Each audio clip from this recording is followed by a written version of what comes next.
You're listening to the Pittsburgh Piledriver. What the hell is that? Podcast.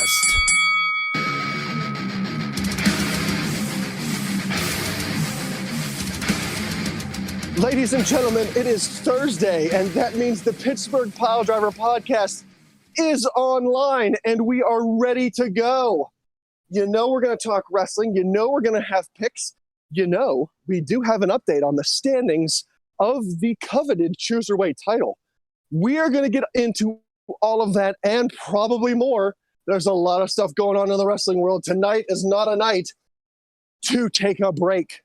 So sit back, relax, put on your Barty Boy comfy pants, grab your casual gaming controller, snuggle up right close to your legendary wrestling encyclopedia full of knowledge, and don't forget to blot out the blinding light that is the Pittsburgh Piledriver Podcast with your very own trucker hat, because we are the four best friends that anyone could have, and we're going to talk wrestling.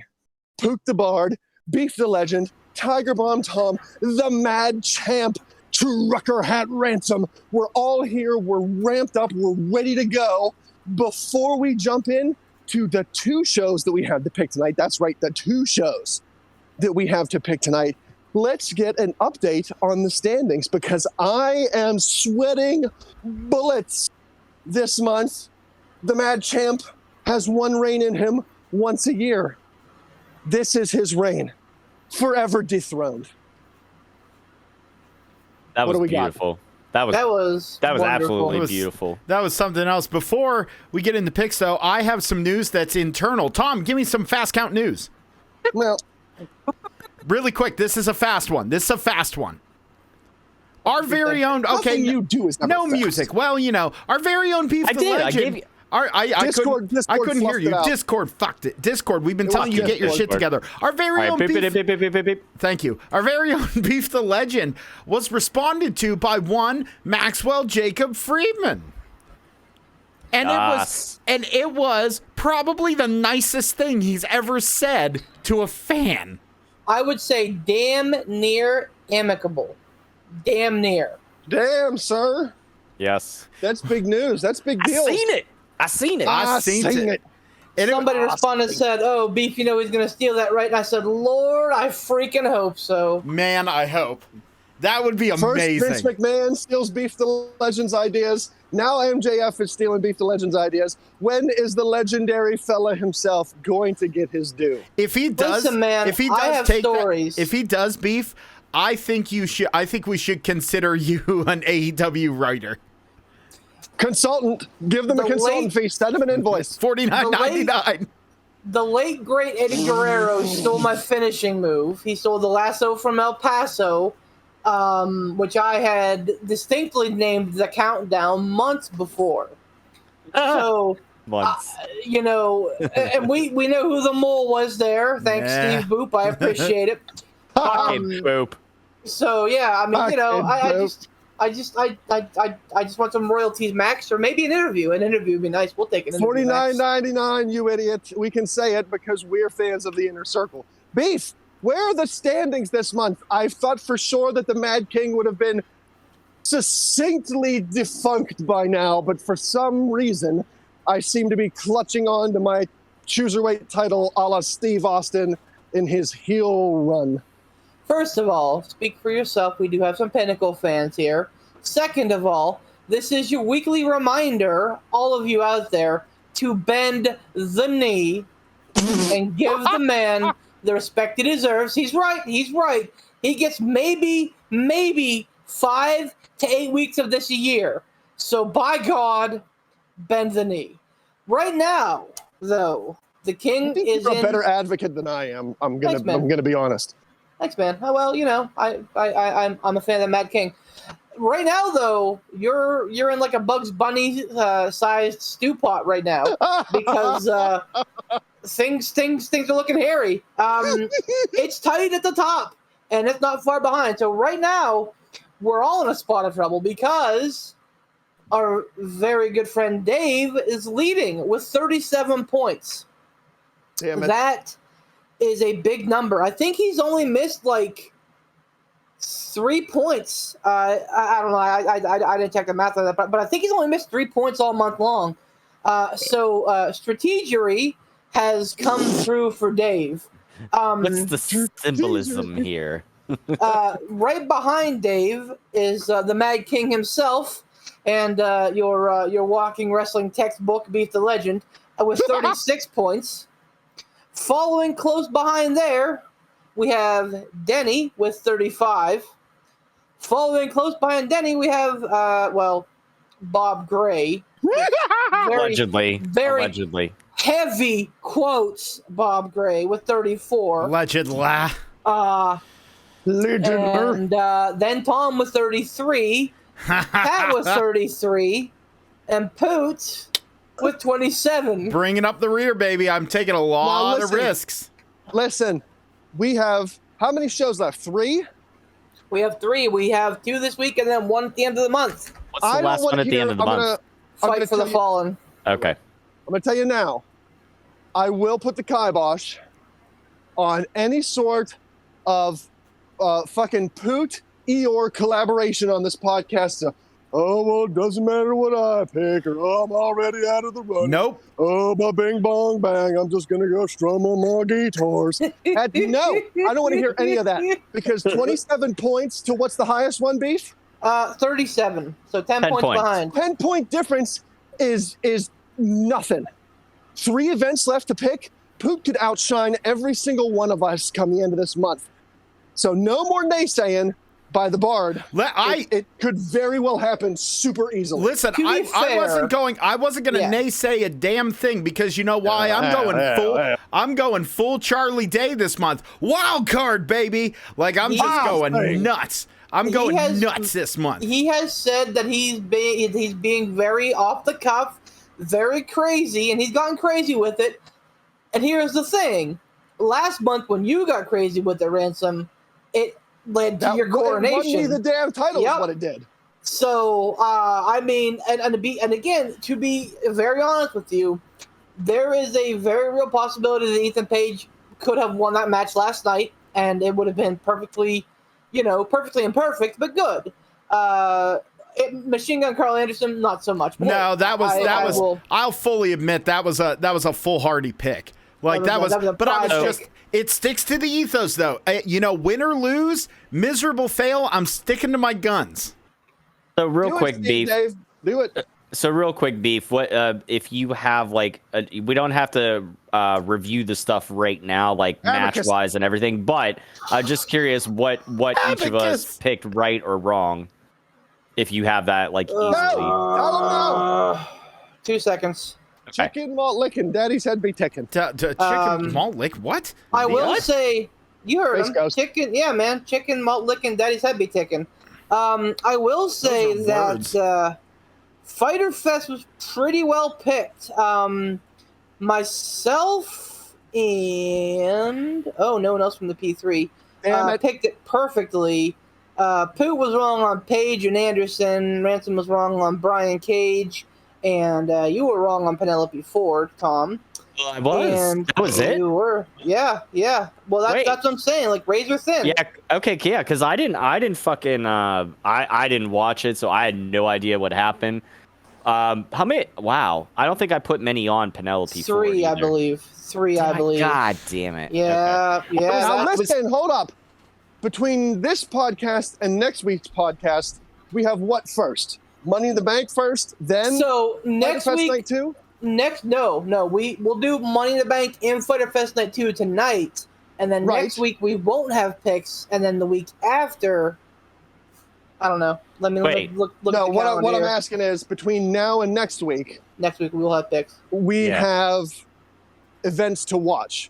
Right. Yeah. Money in the Bank on Sunday and Fighter Fest Night 2 on Wednesday. Yeah. Okay. And then our next week's episode of P3 on that Thursday. And then also worth noting, both Denny and Bob Gray picked Fighter Fest Night 1 perfectly. So wow.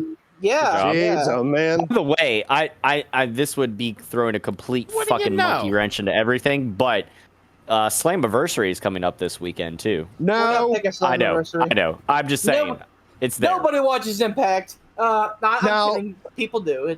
I'm gonna preface this right now, because I'm gonna say it. If freaking Dave or Bob Gray take this title, allegedly. Now, I'm not saying that either one of them have anything to do with the other. Yeah, huh? But I am saying this. If I lose the title to one of them, one of the two, quotes, it's not going to be surprising if come the month of August, both Ransom and Trucker Hat Dave are picking for the title. Oh, we're getting goofy now with it. No. From the start of this, there were two entities who housed themselves on that porch. It's true. Two. It's true. At no point in time have there ever been two entities doing a Monday Night Raw review, a Fast Count News, another of that. Excuse me? Another. So, just saying, putting that out there. This isn't an open event to start creating freaking gimmicks and shit. These see two how people existed before this. Sure seems like you're cracking open the forbidden door with all those sequels we got going. We will see how Harvey. We'll see how Harvey and Two-Face do the remainder of the month and go from there. Harvey and Two-Face. So, real quick, and I'll run them down what we got this week on tap. We have Money in the Bank with 6 big matches, including the men's Money in the Bank ladder match. I'm not going to run through the entirety of that because I'll talk about them when we're actually picking it. The women's Money in the Bank ladder match, we know Money in the Bank, we know the gimmick. I'm not going to explain it. No. Kofi versus Bobby Lashley for the WWE Championship. Rhea Ripley versus Charlotte Flair versus the women's championship of Raw. Roman Reigns versus Edge for the Universal Championship, and AJ Styles and Omos versus the Viking Raiders for the Raw Tag Team Championship. And then on Fyter Fest Night 2, we have confirmed, but probably not limited to, but we're going to pick what's confirmed. Britt Baker defending her women's title against Nyla Rose. Jon Moxley defending his IWGP US title match in a Texas death match against Lance Archer. Shawn Spears versus Chris Jericho in a crazy-ass gimmick that I'll get to in a minute. And Orange Cassidy versus The Blade. My finger's bleeding. Perceivably be the blow-off. I assume it's because you're chewing on it. No. Oh, okay. What did you do? Nothing. Okay. All right, so picks. We're gonna start with Money in the Bank. He's having a stroke. Picks. No, it's like that Little John song, shot. Welcome to WWE Dynamite. Picks. Yeah, Ransom got it. Money in the Bank to start with, and we will start with the men's Money in the Bank. Listen up, jabronis. I'm not gonna say it once. I have it pulled up as well if you need a repeat. Ricochet. There's no repeats. Ricochet, Johnny Drip, a.k.a. John Morrison. Johnny Drip. No. Riddle. No. Matt Riddle. Drew McIntyre. Big E. Kevin Owens. King Nakamura. And Seth Rollins. King Nakamura? Yes, sir. He beat Baron Corbin fair and square to take the crown. Oh, when the fuck did that happen? Is there another King of the Ring tournament? No, about a month ago. No, he just beat him and took it. That happened with Harley Race. I think it happened with Harley Race and the Macho Man, if I'm not mistaken. Harley Race definitely lost the crown to somebody. The Macho King. But, obviously we know Money in the Bank when it gets the contract anytime, any place, anywhere within 12 months. So, here we are. Pick time. Ransom leading us off. Who you got? How many points? We have 6 points total. I think I'm going to champion's prerogative this and pass. Nope. There's no rule that says I can't do that. Yeah, we've tried that in the past, and you didn't let it happen whenever anyone else was champ. I sure did. Did not. Here's what happened. No, you can suck my dick. Tom always chose first because he always said he's a fighting champion. People have deferred in the past. I'm deferring To be fair, whenever we have led this off in the past, I have led it with champion's prerogative, who they want to start with. Nailed it. It was Tom's choice to start every time, and that just became the meme. No, I did that because we had always started off with the champ, even whenever Poot started. When I was the stenographer, I said champion's prerogative, where do you want to start? And you chose to start every time. So, bend the knee. Here we are. Recognize the reign. Ransom, where are we starting? We'll start with Poot. Pootski. Oh, I love you, Ransom. Pootski, who you got and how many points you got on it?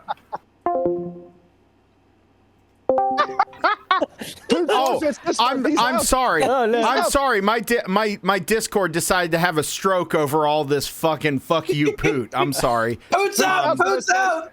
There we go. Poot's out. It's out. It's out. His dick is out. I feel like I'm playing Pummel Party or Tower Unite right now. Let's see. I'll run them down for you if you need it again too. I'm looking at it. I'm going to use former champion's prerogative, and I'm going to pass. Tom. That's not going to be a thing. Nope. Oh, too bad. I already did it. There's no stipulation for it. Okay, let's see. Pass, no. Let me look. Yeah. Let me look. Calm down. If you pass, you're taking a 0, buddy. Oh, suck my ass. Actually taking an NA and a 6. Let's see. An A and a 6. See, the people in here that I could see this working for, actually quite a few. If you think about it, now understandably in like the current climate, like looking at this, Riddle would be a good one. He'd be funny to carry it. McIntyre seems like the obvious one. Big E would be good. Kevin Owens and Seth Rollins. Those are the ones that like I could see. Like Seth Rollins, just imagine like with the shtick that he's doing right now.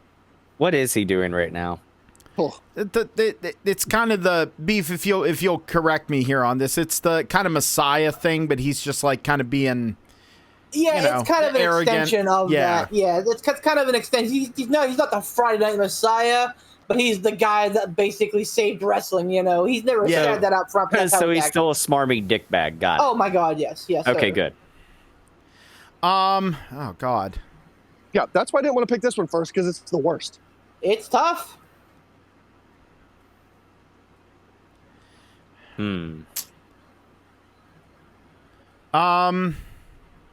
it. Pick Ricochet. Do it. Shut the fuck up, Tom. Yeah, right. Ricochet. Oh, the bard's gone full Walter. Shut the fuck up, Tommy. I think I'm going to pick Ricochet with 1 point when it comes to be my turn. You should pick Johnny Drip Dick for 1 point. Oh. I'm fixing to mute you two dum-dums. Let's see. Yeah, no, I'm sorry. Wait. Allow me to correct myself. Jackass. Allow me to correct myself. I'm going to mute that one dum-dum who's a former champion, and I would politely turn down the current champ, Bend the Knee. Let's see. I'm Poot the Bard, and I record, so I can do everything I want. Bing, bang, bang. Yep. Welcome to producer heaven, bitch. Hey, I'm also recording. Just an FYI. I'm gonna go with.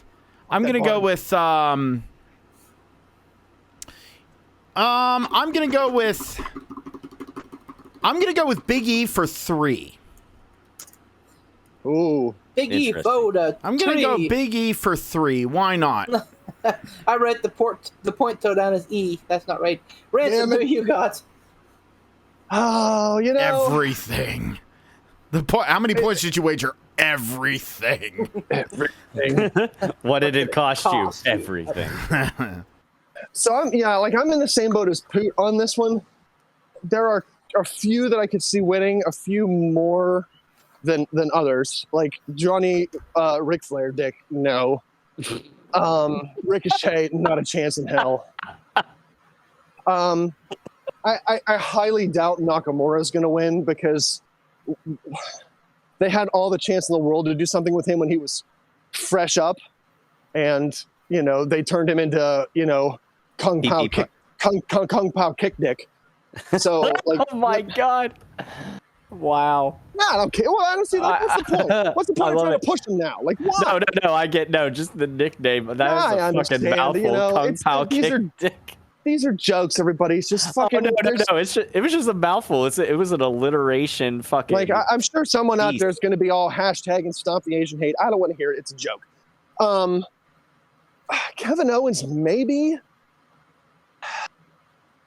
I think my biggest toss-ups are between freaking Seth Rollins and the Scot. I think I'd be more entertained with Seth Rollins But Beef has said it so many times before, like, it seems like this Money in the Bank is just a vessel for Drew McIntyre to be able to get back in that title picture and have another freaking championship opportunity. So my confidence level is extremely low in this match, so I'm going to go with Drew McIntyre with a 2. Alrighty, Tom? For all the reasons that Ransom was mentioning, I'm going to go with Drew McIntyre with 1. So I did spend much of the month kind of beguiling the situation, saying that this is McIntyre's match to lose. I just, like, right now, they're very high on Big E, and they got the title off of him in the Apollo feud. Now Apollo's moved on. And they're very high on Matt Riddle right now. I could see it going any of those 3 ways, either McIntyre, Riddle, or Big E. Do you think they have an equal chance between the 3, or do you think one is probably more likely than the other? I think so if you believe Vegas has Big E as a 33.3% favorite, I believe, with Riddle following close thereafter in like the mid-20s. McIntyre's down at about 15%. He's like 4th favorite, I think. I think it's because McIntyre's at the point where they can just throw him in the title picture without the Money in the Bank. Like, he doesn't need it. You know what I mean? Yeah. Well, now that's only if Lashley's not holding the title. Let's keep in mind that Lashley could lose the title at SummerSlam to Lesnar, and then we're back to the whole McIntyre and Lesnar thing. Yeah, no. Or McIntyre could just show up on SmackDown and challenge Roman Reigns. There are a multitude of ways that they could get out of this McIntyre situation. So that's the thing is that WWE is doing. Sorry, Tom, I didn't mean to interrupt you. That's the thing is about WWE right now is that it's not interesting, but it's convoluted. You know what I mean? Like, it's hard to predict, but it's not interesting. That was gonna say, like, some of it seems so obvious, but other times, like you just said about McIntyre going to SmackDown and challenging Reigns, that's one of the only ways that I can see them getting out of this whole if we'll just say if McIntyre wins, that's the only way I could see them getting out of everybody going, well, fuck this shit. McIntyre wins, lol, got it, thanks. Fuck you, Vince. Yeah, I'm really hoping they don't go that route, because that would be very... Again, nothing against McIntyre. I loved his NXT run. And, yes, it was much better than his main roster run. His run after Dolph Ziggler was really good, including the Royal Rumble win. The crumbling of civilization has nothing to do with him. And now they're putting him in this shtick where he's like, back in Scotland, we had these tales of Loch Ness where the monster would come out of the... He doesn't talk about Loch Ness, but he talks about Monster these, like, ancient, like, fucking Scottish lore shit. And it's like, my God. Whenever you make your pick, Beef, after you pick it, I have something to say. I'm on the fence. I don't want to influence your pick. I originally was thinking Big E because that's the way that the Vegas odds are trending. But you know what? I'm going to be different. Poot's pretty far behind. You guys didn't pick Big E, so I'm going to pick Matt Riddle. I'm going to go out on a limb and I'm going to say Matt Riddle, and I'm going to say 2 points. The only reason I can see Drew McIntyre not winning is because they have him and Jinder Mahal in some sort of little fucky stupid program right now. Oh, what? No, my God, it's the worst. Yeah. Jinder stole his sword and then busted it up, and Jesus Christ. But it wasn't the real... I'm glad that Jinder Mahal is back. That's fantastic. Man, thank God. Thank God we need props, right? That's why I said I was like I'm really supposed to be intimidated by Jinder Mahal's lackeys. Their names are Veer and Shanky. I'm like, why am I ever going to be scared of a guy named Veer or Shanky? Shanky sounds like an antagonist on Futurama. Yeah, exactly. Or and like fucking freaking Scooby-Doo character Shaggy's bizarro cousin. Exactly. Shanky. And so it's like they stole the sword, but it wasn't the real sword. So Drew like fucking ripped apart his motorcycle, which everything was like just there but not bolted on or whatever. Yeah. You know what I mean? Like, listen, I have an Alex Jones question. Oh God. Oh boy. Beef. No. I say that because it's conspiracy. Kind of. Maybe it's not at all, and this reference is completely inaccurate, and if so, I apologize, but I don't care.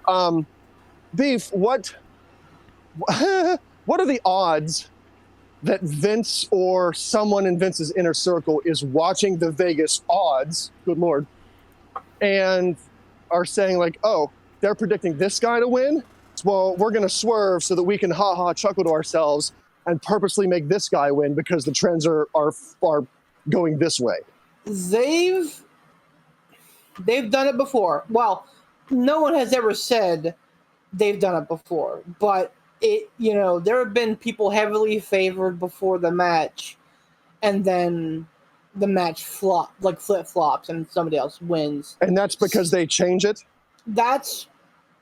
No one's ever said that, okay. But I get the feeling that someone has like their finger on the pulse of betting odds. I mean, Vince McMahon has a crew of people doing, fucking historical fact-checking, getting shit for the announcers to say, at some point, there has to be someone in that cavalcade of mercenaries that, says, hey, here are the odds for this weekend. And Vince goes, all right, let's flip this, and this. Let's just to be a dick. them. Yeah, so, but, again, earlier this year, it was reported that they had big plans for Big E, and the Money in the Bank would certainly figure heavily into that, although Big E's pretty naturally over. Maybe he doesn't need it. I don't know. We'll see. That's why I'm picking Riddle, because I'm like, hey, last year they went with the fucking, like, a guffaw. So, yeah, they did. And I'll tell you what, Riddle's probably the best thing going on TV right now, or at least on Raw TV. If I'm being honest, his stuff with Randy Orton has been classic, and his matches have been very, very good. What little I've seen of the weeklies, I've been entertained by Riddle. Yep. Moving right along. Well, no, right along. Jesus, we're not going to get through this. This is going to be like a fucking 3-part show. Get through these picks alone. Women's Money in the Bank. Not that's a bad thing. Women's Money in the Bank match. Once again, listen up, dummies. Asuka, Naomi, Alexa Bliss, Nikki ASH as an almost a superhero. Fucking stupid. Liv Morgan, Zelina Vega, Natty, and Tamina's been named. So there was a TBA here. Now it is Tamina. Ain't nobody Mina. Tamina. Ransom. Everything makes me first sad. Pick on this one here. No more champions prerogative. You got to pick this one, buddy. Who you got and how much? I think I'm really torn only between two people in this one. The only two people that I'm honestly torn between are Alexa Bliss and Asuka. But I think when I think about it, everything that they seem to have done with Alexa Bliss, especially at Mania, like pretty much like fucking over Bray Wyatt's Fiend and just pushing this whole like Alexa Fiend character, leads me to believe that it really could be her. But then again, like, are they thinking that, well, this character's so over already that she doesn't need the Money in the Bank? So this is another toss-up for me. I have no earthly idea. I think there are some that it's like, Tamina? What? If she wins, FML. Just for the sake of clarity, because I believe in, complete transparency, currently Alexa Bliss is favored to win at a plus 200. Number 2 favored to win is Sasha Banks at plus 250, who's not even in the match. Oh, wait, she's what? Not in the match. She's not in the match. Then Liv Morgan, then Nikki, then Asuka, then Becky Lynch, then Zelina Vega, then Naomi, then Tegan Nox, then Shotzi Blackheart, then Toni Storm, then Sonya Deville, then Mia Yim. Was all that done Tamina's before? Not even listed. Was that had to have been before the TBA? Yes, or TB, because TBA. I will tell you that was just filled today, because when I checked it earlier today to get the sheets ready, it still read TBA. So there were certainly some guesses in there, but that's where they stand right now. So with that information, do as you may, Ransom. Now, this is just a general question on my own curiosity. It's not going to affect my decision because I think my decision is going to be Alexa Bliss. And I'll go ahead and say my pick here before I ask this question, so there's no accusations of chicanery. Yeah. So I'm no say funny stuff. No funny. I'm going to say Alexa Bliss with 1. All right. What are the odds?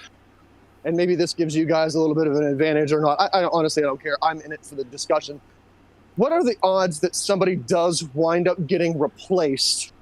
Like, there is some sort of chicanery before the match where backstage Tamina beat up, yes, Tamina gets knocked out or Natty gets knocked out or whoever, and all of a sudden, here comes the returning Becky Lynch or something like that.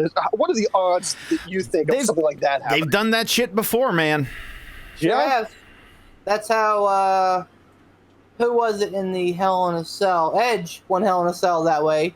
Yep. And I think Kurt Angle took a Rumble spot from like Hurricane Helms by no, it was like Little Guido by like a costume in the hallway. Little Guido. He was like, give me that number, Punk, and he gave it to him. Mick Foley did that with Test. Mick Foley beat up Test backstage and entered in the Royal Rumble, and that's the year that him and Orton eliminated each other. Yep. Like at the same time. So I'm gonna say this. I'm just gonna throw this out there. Since Tamina was the fill-in spot for the TBA, if you pick somebody and they get beat up backstage and replaced, I feel like that person that enters in their spot should be counted as your pick. What do you think? Just for the transparency of picks all around, because if we get any fuckery. So I'll say no, because at that point it's a different ball game. If I know going in that Sasha Banks or Becky Lynch is going to be in the match, that's where my money's going. All of it. All my money's going to whoever that person is. Yeah, but I'm saying, okay. So now let me argue a little bit, I think, maybe on Tom's side of things here. If we're going to say no, because that changes things entirely, then isn't that a little bit unfair to the person who may have picked the person that was eliminated? So if we're not going to say, well, this person that you picked is replaced, maybe do we throw out that whole match? Here's what I'll say. If you have the balls to put points on Tamina, I'll give it to you. I was not saying that Tamina's going to be the one that gets beat up. I mean, fucking Liv Morgan. That's fair. Yeah, anybody. All right. That changes the scope of the entire match. Yeah, kinda. Because listen, I'm not picking Zelina Vega or Liv Morgan to win. But if one of them gets replaced... To be fair, Liv Morgan has the second best odds of the people actually in the match. I'm just saying. Okay. But I'm just saying, if I picked... I'm hypothetically here. Okay. Hypothetically, if I pick Asuka, but she gets beat up backstage by a fucking returning Becky Lynch, that's a total surprise day of the show. Everybody's already made their picks. So how does that factor in, that the person I now picked is not even in the fucking match based off of what we picked? You know what I mean? Or, welcome to wrestling. Or for anybody. Or for anybody, for that matter. Here's the thing, though. Like, this isn't the NFL. We know... And I mean, even in the NFL, coaches are shrewd. They'll keep players' injury statuses pretty much question marks up until, like, the hour before the game. Lower body. Yeah. Okay. Right. Or like, their availability. He's questionable. So, like, but we know the sport that we're picking, and we know that this kind of chicanery can and does run rampant. So here's my thought. If your pick gets hurt and gets replaced, take the points on it. That's fine. Because, all right, again, tough. This is tough, being very forthcoming. I think the favorites to win the match would be Bliss, Liv Morgan, or Asuka.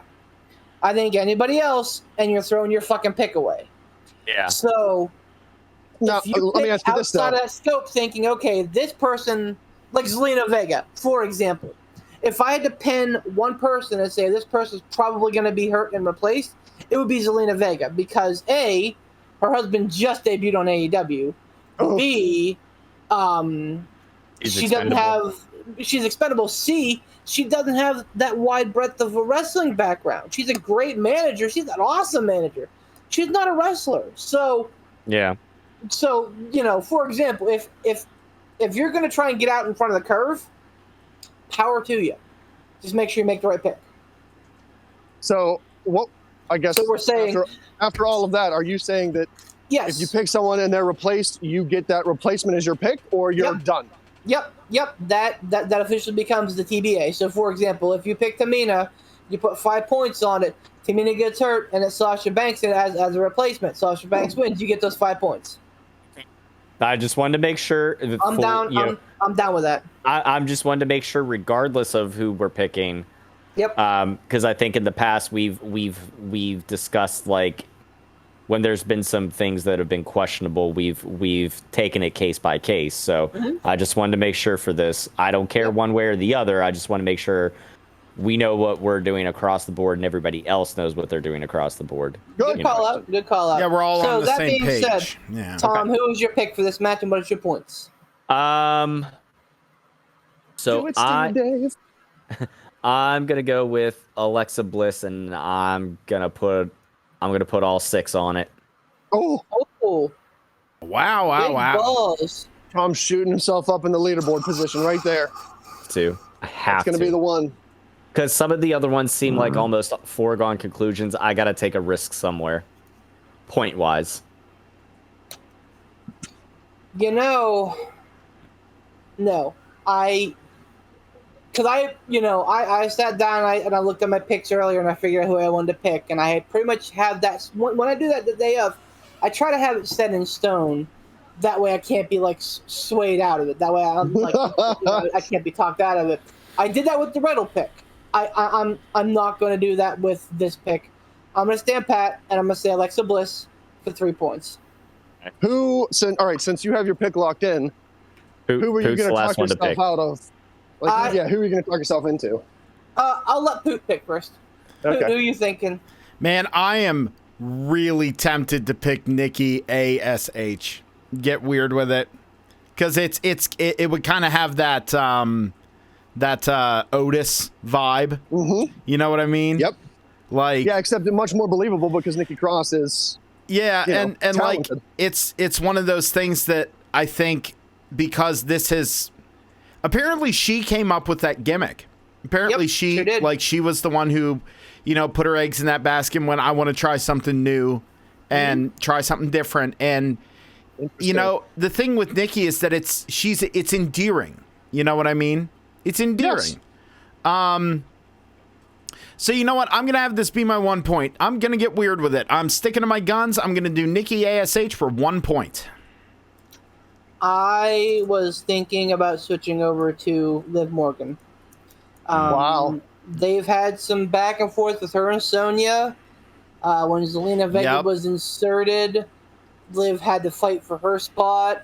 And, God bless Liv Morgan. She's been through a lot on this fucking main roster. That's not even including being with Enzo. So, that poor girl. Let's talk about it. She's done a lot. I would not hate that, but I mean, Alexa Bliss just makes the most sense here. You're not wrong. You're absolutely not wrong, but why not get weird with it? Why not?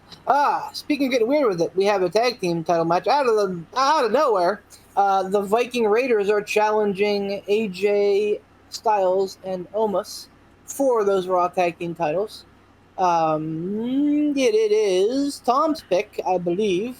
Here you go, Tom. I've used my 1 point and my 6 points so far. Yep. All right, but capped off both ends. This one I'm gonna say AJ and Omos to retain, and I'm gonna put my 2 points on it. All right. I too am going with AJ and Omos. I would love to see the Raiders get the tag belts back, but I think it's still too soon for AJ and Omos. Maybe I'm wrong, but and I mean, honestly, they're not really featuring AJ and Omos, so maybe I'm wrong. Maybe they lose the titles here, but I am picking AJ and Omos, and I'm putting 4 points on it. Poot. This one I'm going to I'm going to concur AJ and Omos, and I'm going to put I think I've used 1 and 3. Yep. I'm going to put 2 on this one. Ransom, round us out. Who you got? How much? I think they're going to try to keep AJ happy and keep those belts on him. So I'm going to say AJ and Omos for 3. And that is the way that the odds are laying as well. Like Ransom said, WWE is pretty good about defying the odds. No pun intended, really. Yeah, and the Raiders just came back. So if they were going to do like a surprise shock win, this would be the one, I think. But next we have Charlotte Flair challenging Rhea Ripley for the Raw Women's Championship. Ugh. And this is why I saved my 1-pointer, because I'm saying Rhea, but I have zero faith in it. So I'm saying 1 point. The odds are razor fucking thin. Rhea Ripley is a favorite at -138. Charlotte Flair is +100. That is not a good. It's not a good gap. So they're very close in the odds. So apparently everybody else is like me, cautiously hoping for Rhea, but realizing that Charlotte Flair is inevitable. Poot, who you got? I'm going to go with Charlotte Flair, and this is where I'm going to spend my 5. Damn. Not a bad call. Yep. Ransom. I'm going to say Flair with 4. Tom? I have not been watching the weekly, so I have no idea who's the face, who's the heel, who's doing what. I mean, I guess Rhea Ripley's kind of a loose face, but man, like, she ain't like a House of Fire face. I was going to say, if it gets too hot in there, Charlotte's face is going to be the one that gets loose. It's going to fucking melt right off. There it is. That was for you, Ransom. Jesus, I'm getting like serious fucking like Terminator vibes, you know, fucking, you know, her face just melts off and the fucking T-1000 comes up over the apron like doo-doo. You can't stop her. Love you. I love you, Tom. Thank you. You're welcome. But taking us down that rabbit hole, I think if Charlotte's going to win, I think it'll be I think they'll wait till SummerSlam to do it. So I'm going to say Rhea, and I'm going to use my 3 points on this one. Now, I have a question. Is this in front of a crowd? Yes, sir. I think SmackDown tomorrow is in front of a crowd, too, if I'm not mistaken.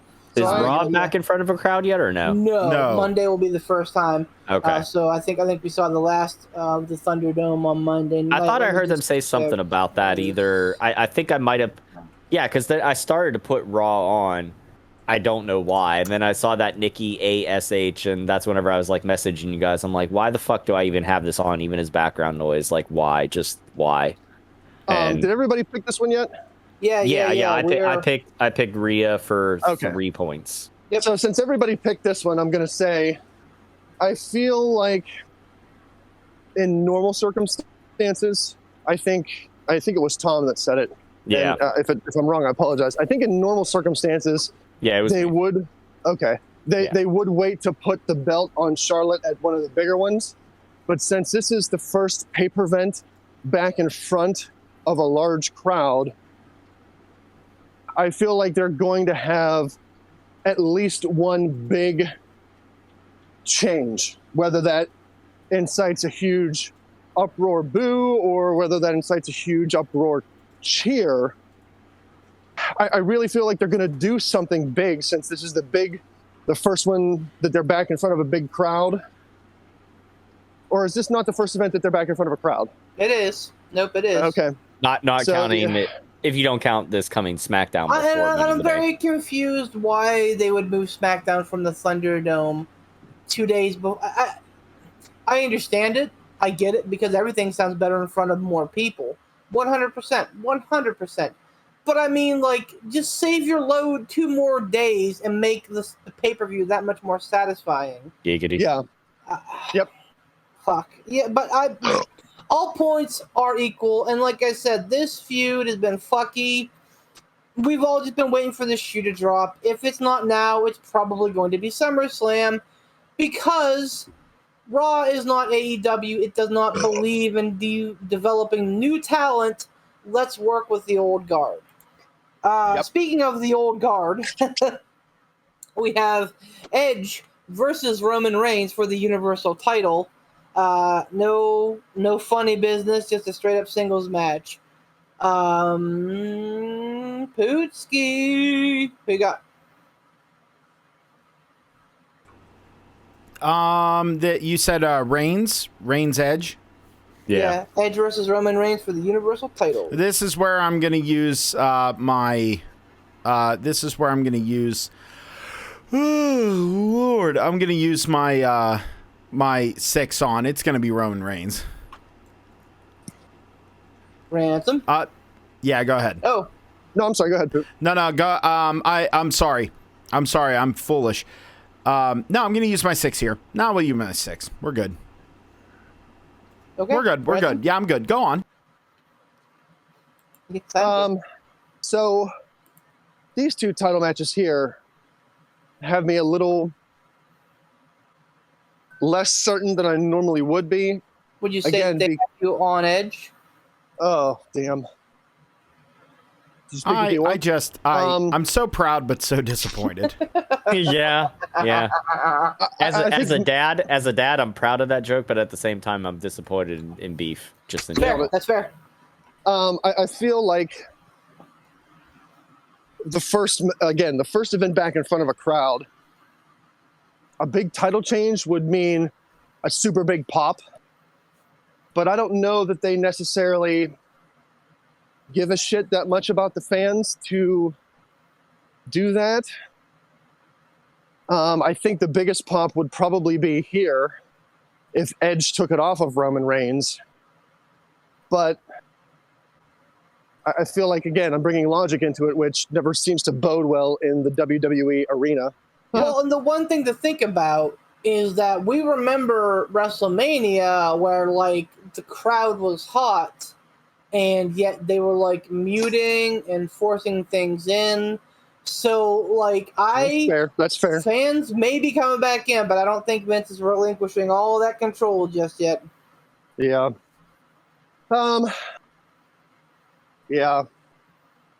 I'm going to say Roman Reigns, and I'm going to say 6.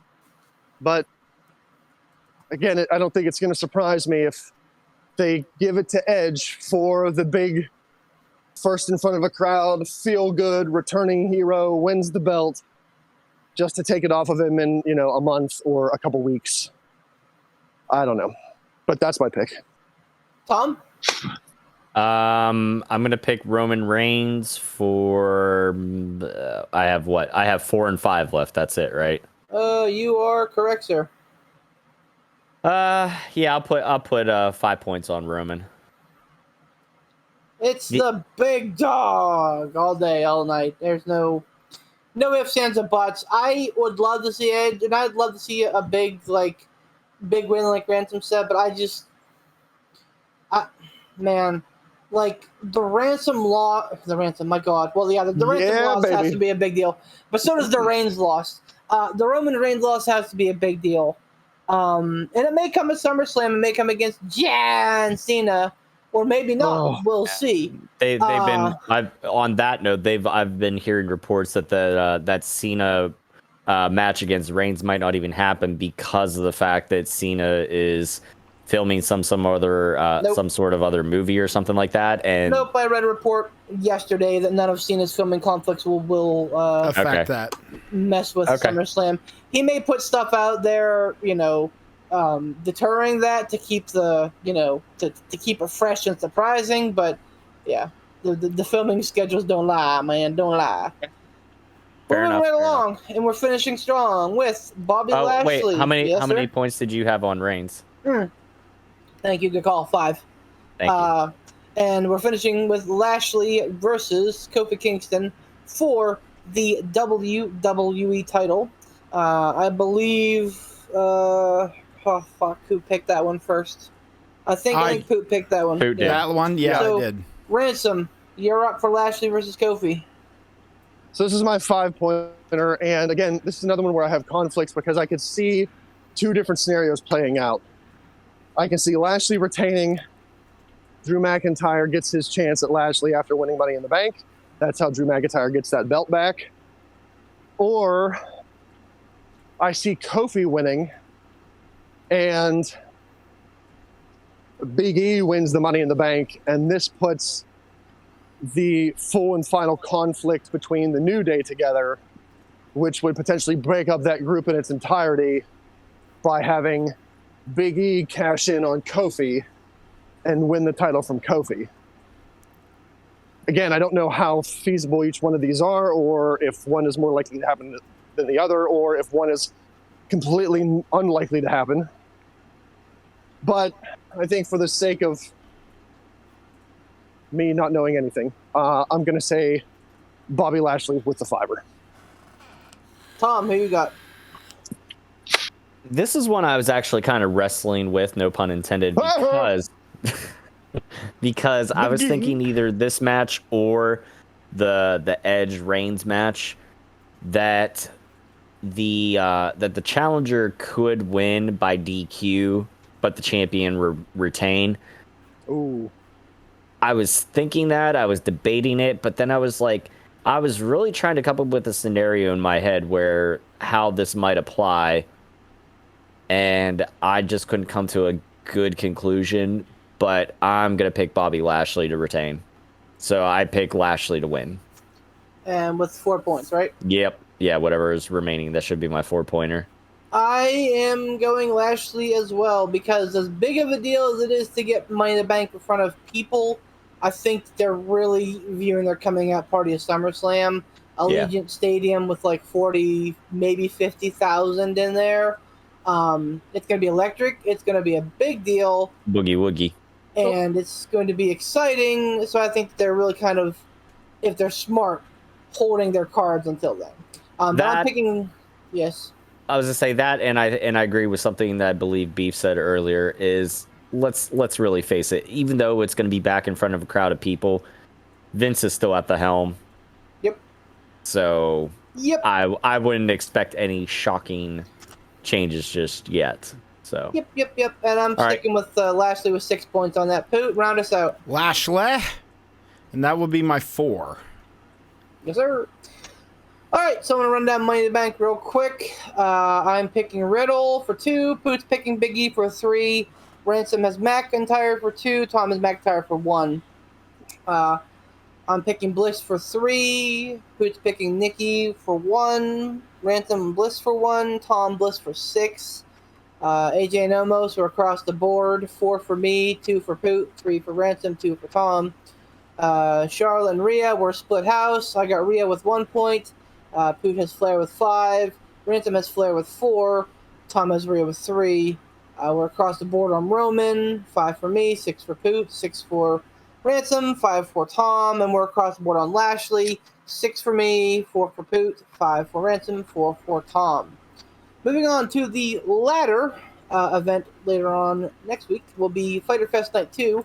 I do want to talk about Fyter Fest Night 1. It was a pretty fucking great show. But we have 4 great show announced cards, announced matches that we talked about earlier. So we're just going to start off with Tom picking Britt Baker versus Nyla Rose for the Women's Championship. Oh, it's got to be Britt. And we have 4 points to pick with this event. Yes, sir. I am going to put all 4 on Dr. Britt Baker. DMD. Following suit, I am doing the exact same thing. This is a no-brainer. Britt Baker needs to win. Look strong. 4 points. Poot.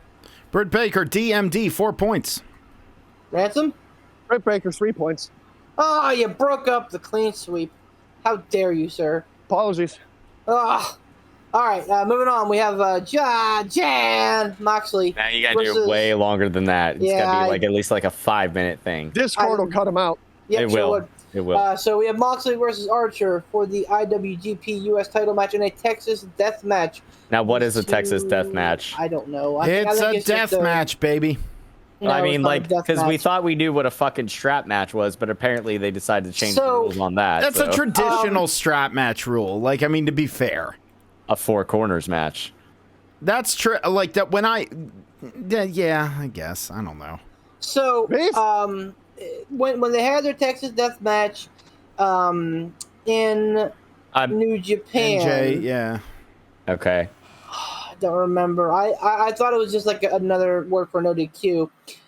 Google tells me that Texas Death Match is similar to a Last Man Standing match. Yeah, I was going to say you must be pinned, and then a count is initiated.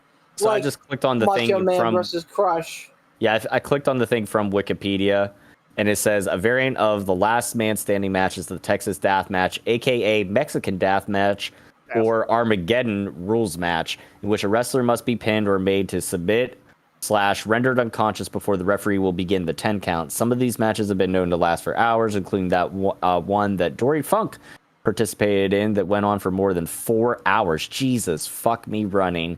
This match was often done by Dory and his brother Terry Funk in the 60s and in their father Dory Sr.'s promotion, Western States Sports. So, and then this could run the gamut from just being a no DQ match to being a traditional last man standing to being the pin and then 10 count. Pick your poison. We don't know what AEW is going to do.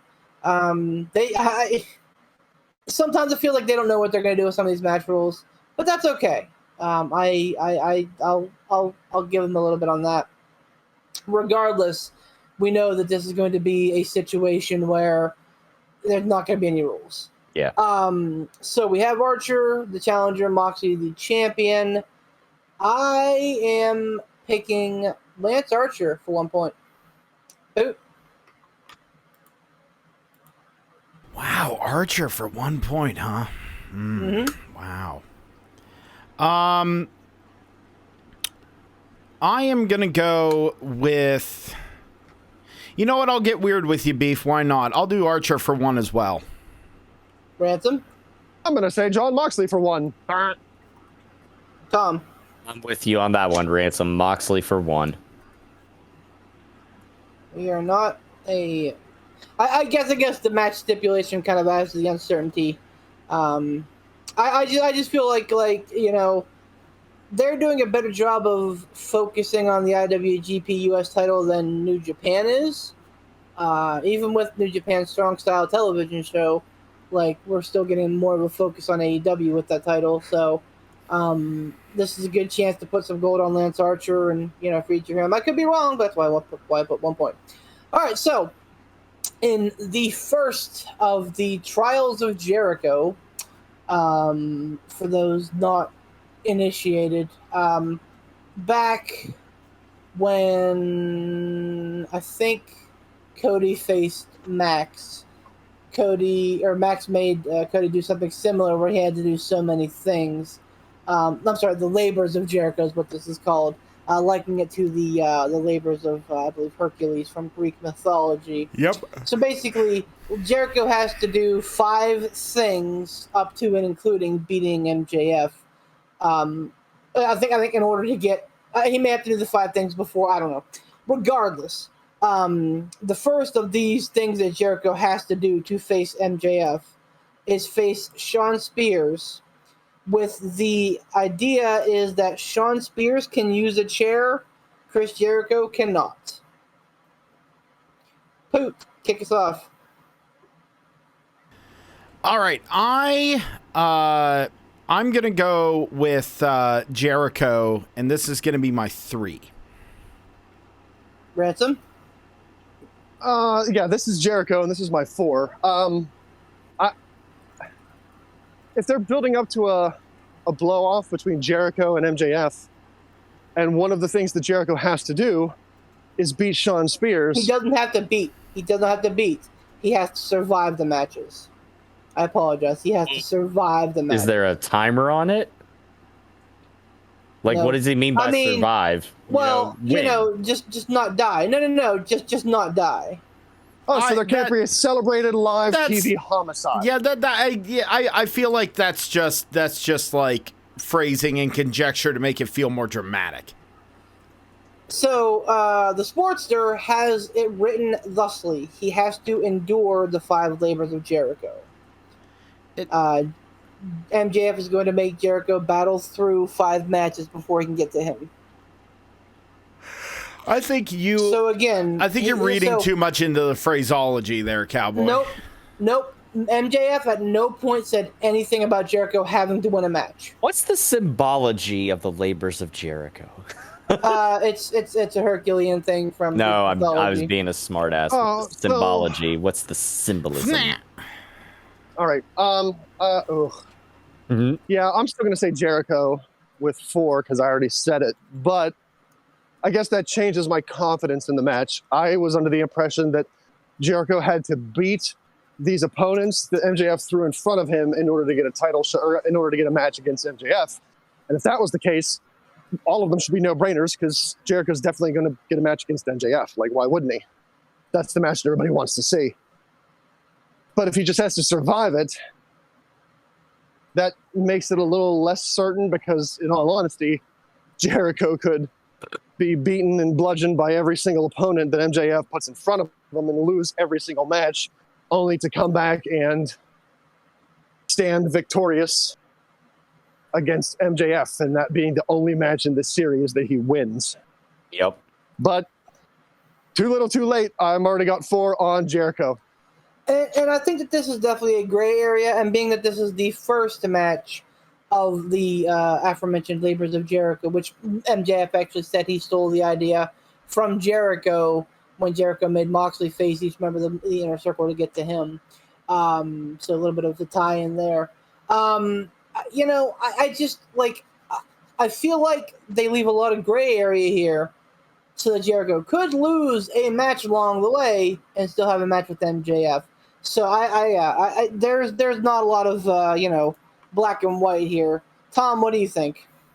I'm going to pick Jericho, but I'm going to put my 2 points on it just because of this gray area. Yeah, the more I hear you guys talk about it, I was initially going to say Spears, but the more I hear you guys talk about it, the more I think about it, it doesn't make... But, I mean, like, that's... The stipulation is what gets me. Like, Spears can use a chair, Jericho cannot. I don't understand how... That's a tough mountain to climb. Now, can I ask a question here? Yeah, Without man. derailing you. Yeah, man. I don't want to derail your line of thinking here if it's your pick, but that wasn't it. So Sean Spears can use a chair, Jericho cannot. Other than that, are there regular DQ rules in place? Like, can Jericho use his bat? No. Okay. Seems as such that it is a standard wrestling match with the exception that Sean Spears can use a chair. Yeah, on the Wikipedia, it just says singles match, and then underneath it says Spears can use a chair, but Jericho cannot.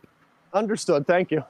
So, yeah, it's... Boy, I feel like that really leaves it open to some fuckery. Like, at one point, Jericho's just going to get so mad and infuriated, he's going to accidentally do something with a chair and get himself disqualified.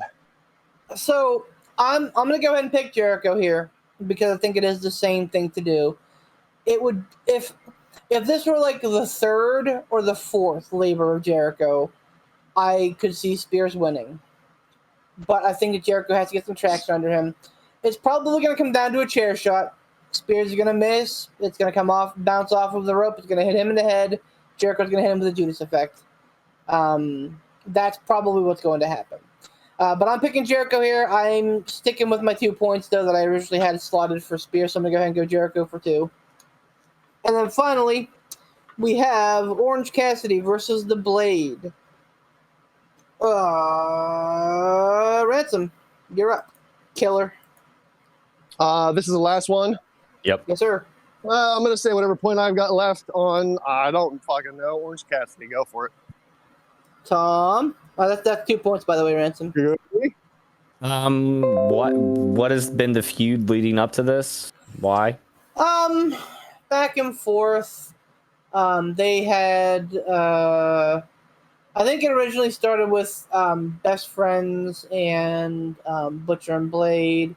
Bunny got involved, and then Chris Statlander came back and kind of even the odds. Yeah, because like I'm looking at night 1 results, and I see Sammy Guevara defeated Wheeler Yuta. I was like, number one, who the fuck is that?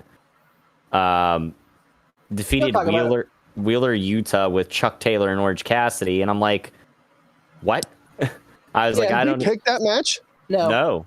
Okay. It was it was not announced. I think they were like, "Fuck, we're in Texas. We should give Sammy Guevara a match because he's from Houston." So I thought Guevara was up against somebody, but I guess I was wrong. Nope, was not announced. Awesome. So yeah, so suddenly Sammy. So what do you got, Tom? Fuck, I don't know. Orange Cassidy to win. I think this is going to be the blow-off. That was your three-pointer, Tom. I'm also going to go with Orange Cassidy for 3. Poot. Oh, freshly squeezed Orange Cassidy. That's going to be my 3, I believe, as well? Nope. My that 2? Would be your 2-pointer. Oh, okay. I'm all right with that. So, Fight Fest Night 2, we have, we're Baker across the board, all 4 except for Ransom, who picked 3.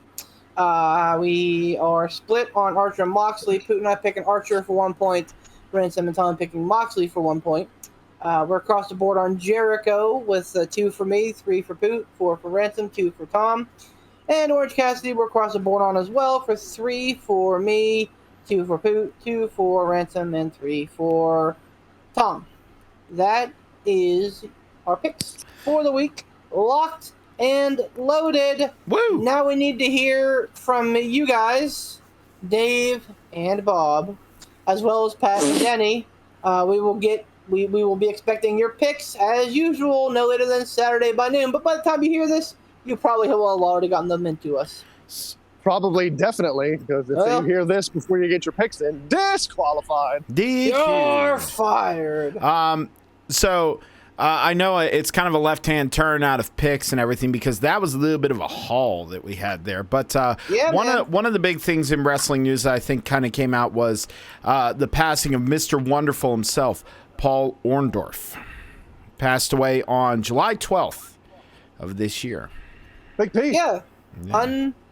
Unfortunate. Doesn't begin to say it, man. Let's not forget that he was involved in the first WrestleMania main event. So yeah, I mean, he was him and Piper versus Hogan and Mr. T. So obviously, people had enough belief in Mr. Wonderful to make him part of that shenanigan. I mean, I mean, if you go on and you take a look at like just even his Wikipedia, I mean, the man had a hell of a career. And I mean, and this is what's kind of scary, and not trying to take the light off of Orndorff here, but it was shortly after he was diagnosed with dementia that he passed away. And that's rough. That's the thing that's scary is because right now another thing that's been floating around the wrestling news circuit is the well-being of one Terry Funk with the same kind of thing. So, well, I've heard conflicting reports on that. Tommy Dreamer said he talked to Terry Funk, and Terry Funk's like, they're making too much of it. Well, I'm fine. He's not like I'm fine, but like it sucks. But I'm getting old. I know that, the man's been fucking old since 1992. No, not even 1992. Fucking 1976. Like, I mean, and that's nothing against him. It's just kind of these kind of things you're kind of seeing now. Of course, as time goes along, it seems like we're seeing these kind of things come along with the wrestlers who actually made it out of their generation. Because how many times have we heard of a wrestler, not dying before their time that are from that generation? You know what I mean? Yeah. Like, so the fact that Orndorff had a long life is a wonderful thing, but oh yeah, I mean, because he was 71 when he passed. Yeah. So I mean, this nothing. I will say on the grand scheme of things, like big picture, nowadays, 71 isn't like it's old, but it's not like that terribly old. Because I mean, like my mom is. Christ, I can't do the math now, but like my mom is definitely over 70, and my dad is in his late 60s right now. Yeah. So I mean, like it, like scary, man. It's scary. But my dad's a fucking like strong as an ox, like fucking still going, man. So it's a little scary in that sense. Because just the overall life expectancy of people is much, much higher nowadays, just because advances in modern medicine and everything. We're just living to be older and living longer, and hopefully living pretty healthy lives. But again, you factor in the dimension, stuff like that, and it sucks. That's a scary thing. I'm not gonna lie, breaking a little kayfabe here, like that's honestly like one of my biggest fears is if at some point whenever I get older, that if my mind starts to go like just fucking put me out to pasture, because I don't want to be not aware of anything around me. Like if my mind goes, I'm done. Well, and what really sucks for him is that he was really cut down in his prime. He was one of those guys that busted his ass, running across the fucking country for WWF, got hurt multiple times, gutted through as you did in that day because, you don't want to lose your spot, man. Exactly. Yeah. You were guaranteed nothing. They didn't have these fucking like $100,000 contracts. Nah, you were you were fighting for food on the table, man. Yeah. So if you didn't work, you didn't eat. And eventually, like in the mid-90s, I remember him switching over to WCW and having a decent career there. But basically, he just started to atrophy because of previous issues. I think he had a real bad neck injury there a couple times too. Yeah, I was gonna say he did. And that's a scary thing too when you talk about like getting hurt like that, because I remember fucking Kurt Angle with his injuries. Actually, he talked about how he started to get muscle atrophy and stuff, and he had to work super hard to make sure that he didn't lose that, like that he didn't lose his his muscle strength and stuff from. I don't know if it was necessarily from the neck injury in the Olympics or if it was subsequent injuries, in WWE and stuff. But that's a scary fucking thing right there too. Just taking on that sort of injury like that.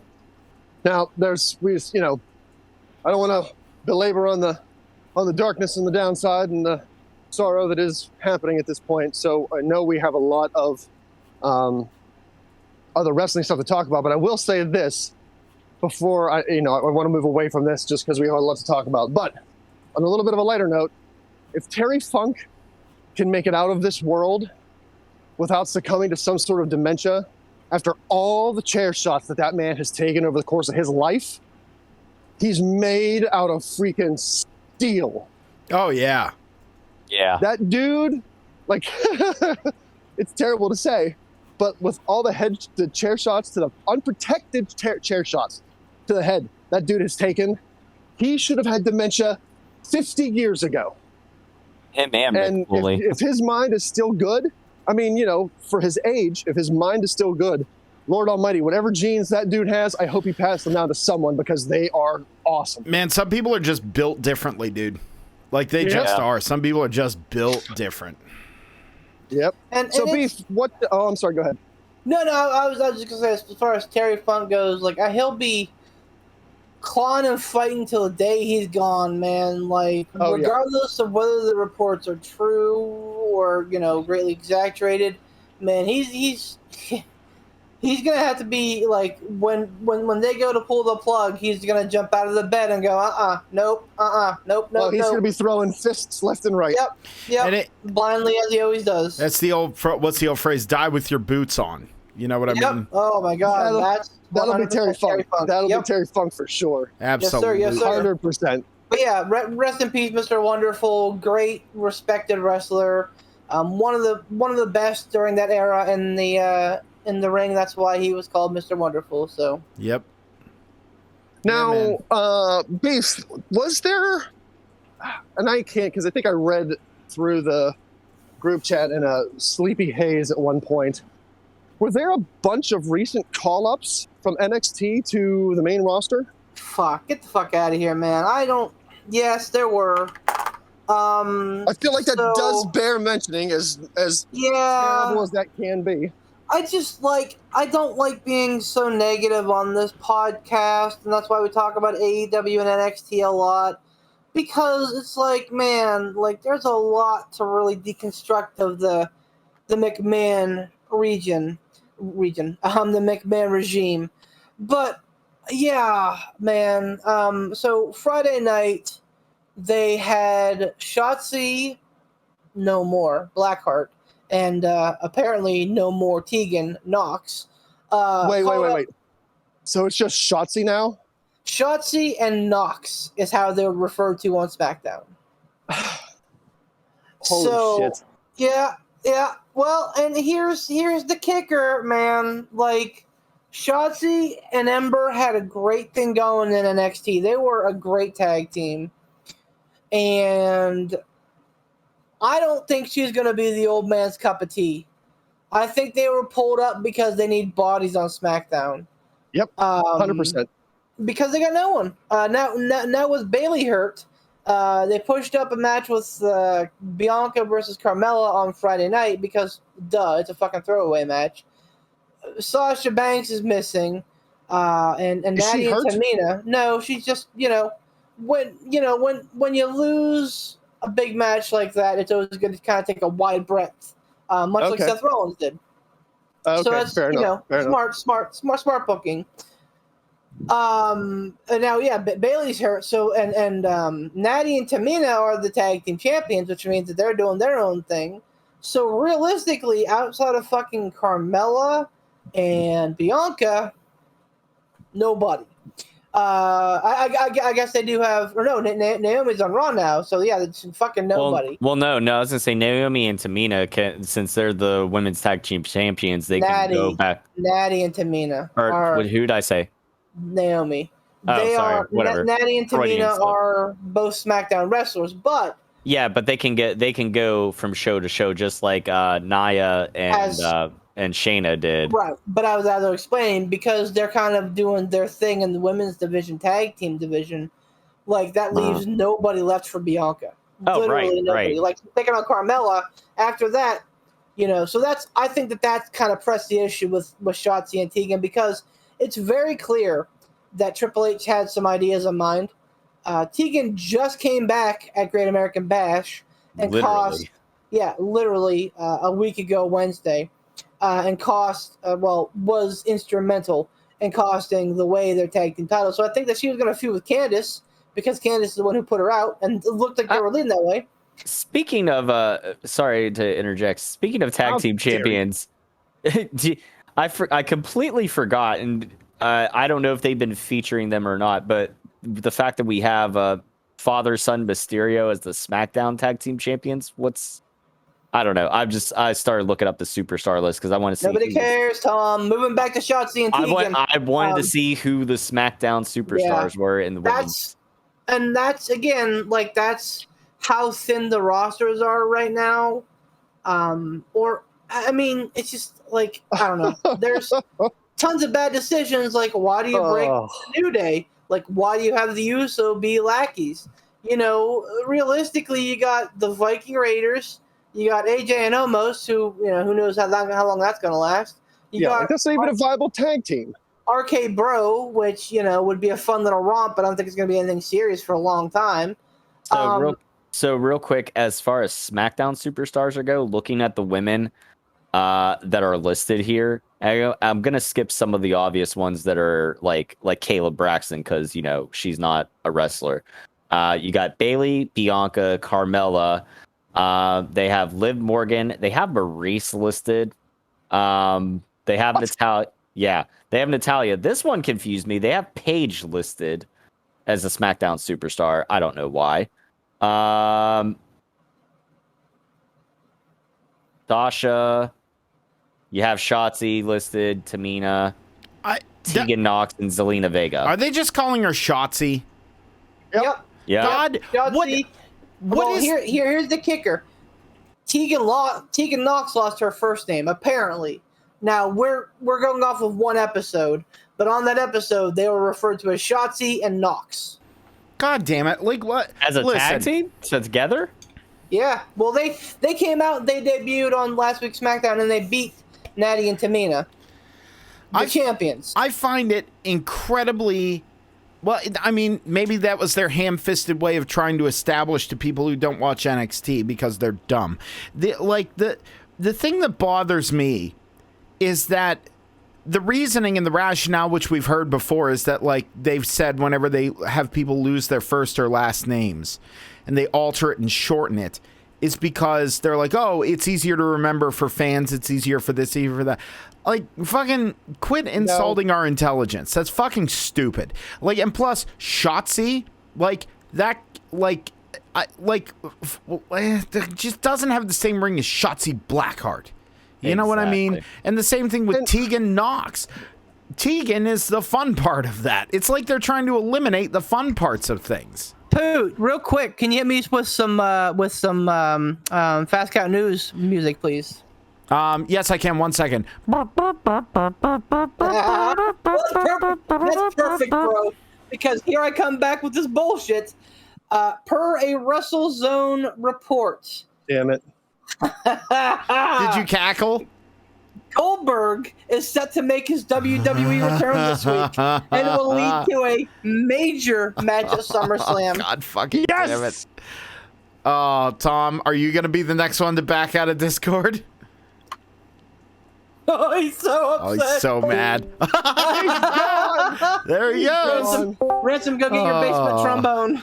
I'm getting it. He's coming back with his bullshit. Here comes Goldberg back with his bullshit. Oh, God. Let me tell you this. Perfect. Let me tell you this. I don't give a shit what the numbers say or how many matches there are, but I will tell you right here and now, and call me on my bullshit, come Picks Day, if it's Goldberg versus Lashley or Goldberg versus Reigns, I'm putting every single point I have, the highest point possible, on Goldberg. It's probably not a bad bet. I'm just well, it's not. Here's the thing. Dust off the oldie. Here it comes. With reportedly, they wanted Lashley versus Lesnar. Nobody controls Brock Lesnar. Like, you can't just snap your fingers and Brock Lesnar appears. No. Brock's going to do what Brock's going to do. So you cannot build a match around Brock Lesnar, I don't think, unless you have it, like, in paper, like, hey, Brock, we need you to show up on this day, this day, this day. So what do? You go out and you get low-rent Brock Lesnar. That's an insult. That's an insult to low-rent Brock Lesnar. I agree. Yeah, I agree. Look, that's an insult to Gilbert. Yep. Exactly. Or Ryback. I take Gilbert over Goldberg. Ryback, how dare you? I am not. I am not condoning this. I'm just saying, in Vince's eyes, when he's looking at box office draws, The Rock is number 1. Yeah. Cena's number 2. Yep. Lesnar's number 3. Yep. Goldberg's number 4. You're not wrong. So you can't get The Rock. He's doing his thing. You're probably gonna get Cena. His family. Damn it. Family means you don't need to have any rationale. Oh, fucking. Yeah, buddy. The memes I've seen of that are so bad. The worst. You're not going to get Lesnar because Lesnar is up in Canada butchering a deer. And fucking his wife. And climbing on top of his wife. And so you get Goldberg. I get it. But intrinsically, and I don't want to go off on a tirade. I do want to get back talking about this Shotzi and Tegan, but I just saw this. It's worth bearing note. This is why AEW in the long term will be successful. This is why AEW is pulling in 1.0 ratings against the fucking NBA Finals after being around for 2 years. Yep. One of which was hampered by COVID, no crowds, running out of like a fucking like practice football arena. Like they were in like that weird little Georgia place for like a month, like a little fucking sound studio. This is why they're successful. This is why they're pulling in those ratings, because you're seeing young guys like Jungle Boy, like Darby Allin, like Ricky Starks, MJF, Sammy Guevara. I mean, let's not the list goes on. Literally, the fact that MJF is he's only 23 years old. Hangman Page, if you watch any fucking AEW, the roof blows off the arena every time he comes out. You just hear cowboy shit over and over and over and over. Yep. And that's how you build a business from the ground up. Utilizing the talents that you have, but realizing that the money's in the future. So we're going to start putting the groundwork in on these young guys, get them the big legend rubs right now, and then in 5 years, we're going to have the best talent on the planet and names that people have known and associate with AEW. WWE is stuck in the fucking 90s. And here's the thing, to your point right there. This is one thing I always want to praise Triple H for because of how good he does with NXT overall. Okay, well, let's make the difference. You know, we've always said you gotta separate WWE, Raw, and SmackDown. You have to separate that from NXT because it's its own beast. If you go back and read the book about the beginnings of NXT, even but like whenever it transitioned from FCW to the fucking reality, fucking competition bullshit to the NXT that we know now. The whole premise of NXT was brought up by Triple H saying, what are we doing to create new stars?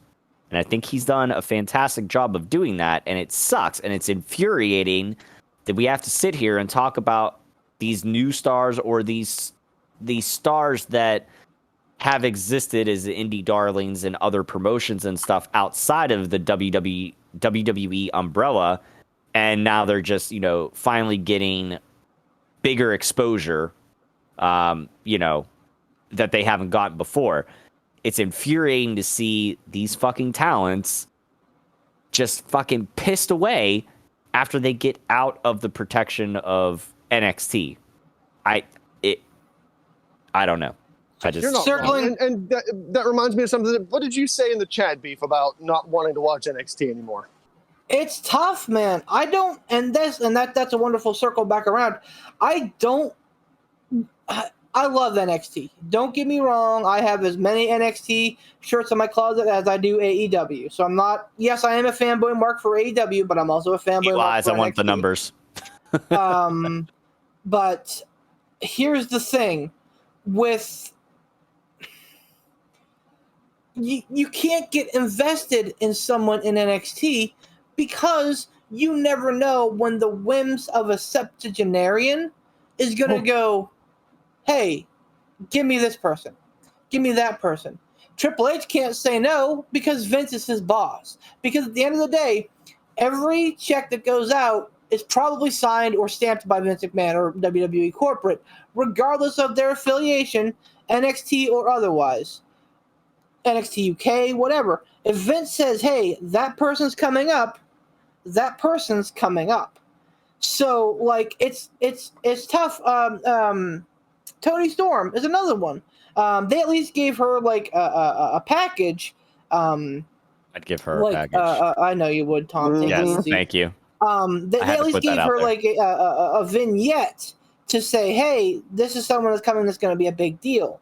Shotzi and Nox didn't even get that. They're like, hey, we're here. Sure, they beat the tag team champions on night one. Keith Lee holds a pinfall victory over Randy Orton on his first pay-per-view, his first main roster pay-per-view ever. So yeah, great. People start good. The Ascension started good too. So did American Alpha. American Alpha were highly touted draft picks. How'd that work out for them? Well, to be fair with that one, fucking what's his name? Kurt Angle's son, Jordan. I can't remember what the fuck it was his name. This was all before he got hurt, though. Was it? Okay. Yes. Yeah. Okay. He didn't sustain Jason his Jordan. There we go. Yes. He didn't sustain his injury. My black son. Until he was on a singles push after American Alpha was over. Also, he's a ninja. But yeah, it's hard to watch NXT and really enjoy it because the sword of Damocles is hanging over the whole roster. Like, I'm sitting here going, man, how long is Karrion Kross going to be around logistically? Like, maybe through NXT SummerSlam? Maybe. Well, I have a solution for you, Beef. Get invested in NXT UK again. Because I'm looking at the list of champions at the moment. Dude. And I have no idea who Miku Satomura is, but the fact that she beat Kylie Ray for the NXT Women's Championship, I'm interested to know what the hell happened because I've fallen out of line with all that. Tyler Bate is apparently the NXT UK Heritage Cup champion. I have no idea what the fuck that was, but I'm interested. And it's a tournament thing. Yeah, and then not knowing anything about them, but when you just look at somebody and you see that it factor, or you see them and you're like, okay, I'm interested. Pretty Deadly as the NXT UK Tag Team Champions. I see their picture here, and I'm interested. I don't know what it is. So one of those you're here for it things? Yeah. It's funny you bring that up because another big piece of wrestling news that just came out today is Walter injured his left hand. Oh, no. And it's not the chopping hand, though. It's okay. That is the chopping hand. No, it's the right hand's chopping hand. Is it? Yeah. I mean, he's a southpaw? He's pretty much choppidextrous. He can pretty much lay a good chop choppidextrous with either hand. He was set to face. It tickled me so much. I'm glad. That's why I said I was like, maybe there's a good pop out of somebody. He was set to square up with Ilya Dragunov here this week actually, right. And will not be able to defend. So I don't know if that means that they're going to strip him. I don't know if this is a kayfabe injury. I don't know. Man, I like, you want to talk about someone who deserves all of the shit in the world. Ilya Dragunov is one of them. Oh, like, yeah. Fuck, dude, he's so good. He and Walter had an incredible match on NXT UK, which I think I have listed as one of the potential match of the years. It was a so good banger. It was really told good. A great story. So I have a quick question on that, and just in general with the general NXT UK landscape. General NXT UK landscape. Yeah, I don't recall us talking about them having any sort of like takeover special. Did they have any sort of network special at all?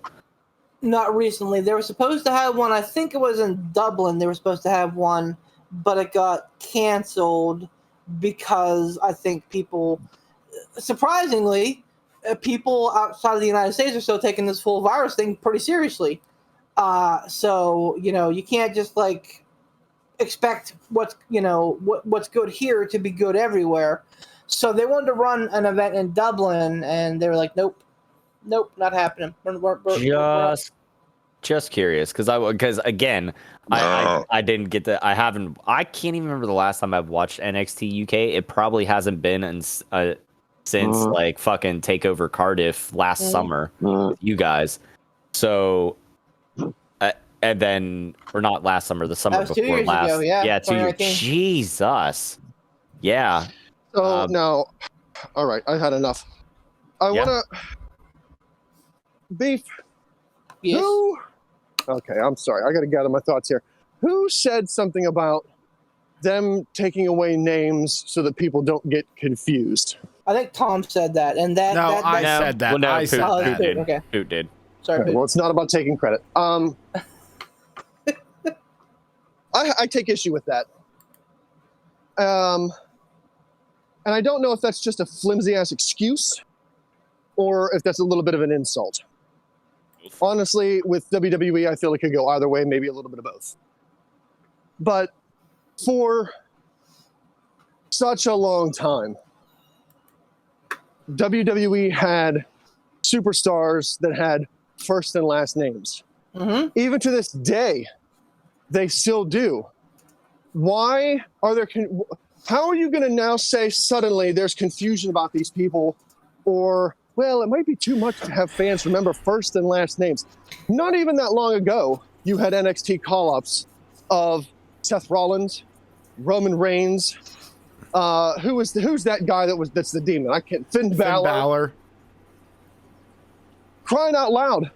You had freaking Randy Orton and John Cena, one of the most recognizable names in wrestling history, John Cena. Hulk Hogan.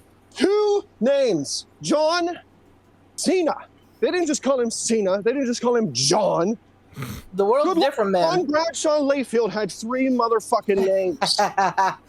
And he was the longest reigning SmackDown champion for such a long time. Hunter Hearst Helmsley. But 3 names. But they called them JBL and Triple H respectively. Okay, they didn't call Randy Orton RKO. That was his finisher. No, but they called him Morton. Randy Orton. They call him Morton. Well, Here's that doesn't matter. You can shorthand it when you're announcing on the fly. You can say Blackheart with the Hurricane off the top rope. I know. That's fucking stupid. Listen, it's a I'm not bullshit defending. excuse. I know. I'm not it's defending. A but excuse, I'll tell you what. When we were in school, people always said, "No, the average teenager, kid, whatever, has an attention span of like 15 to 20 minutes." Well, that's why the classes hold the fuck on and let me fucking talk.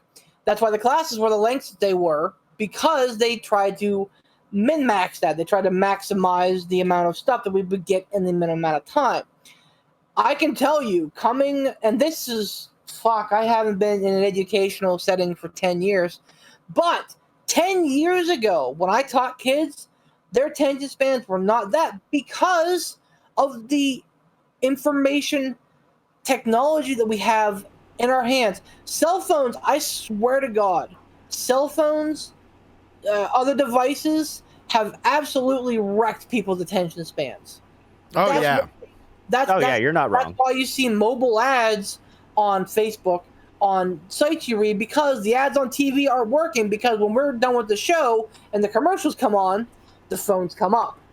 So, to that end, yes, 10, 20, 30 years ago, people had the names, and it was a more respected thing. But they're changing with the times. And this is the one thing I'll say about Vince. This is the one thing I kind of understand. He's saying, hey, let's get something that's going to stick in there. That's why we got, it's the big dog. It's boss time. Let's get a branding in there. You can't, and you can brand two names, for sure. But they want to make sure, because here's the thing.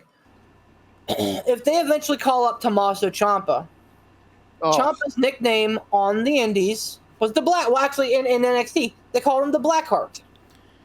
He was the psycho killer on the Indies. You're right, but they called him the Blackheart in NXT. Maybe that's a way of them avoiding confusion. Because I'll tell you what, one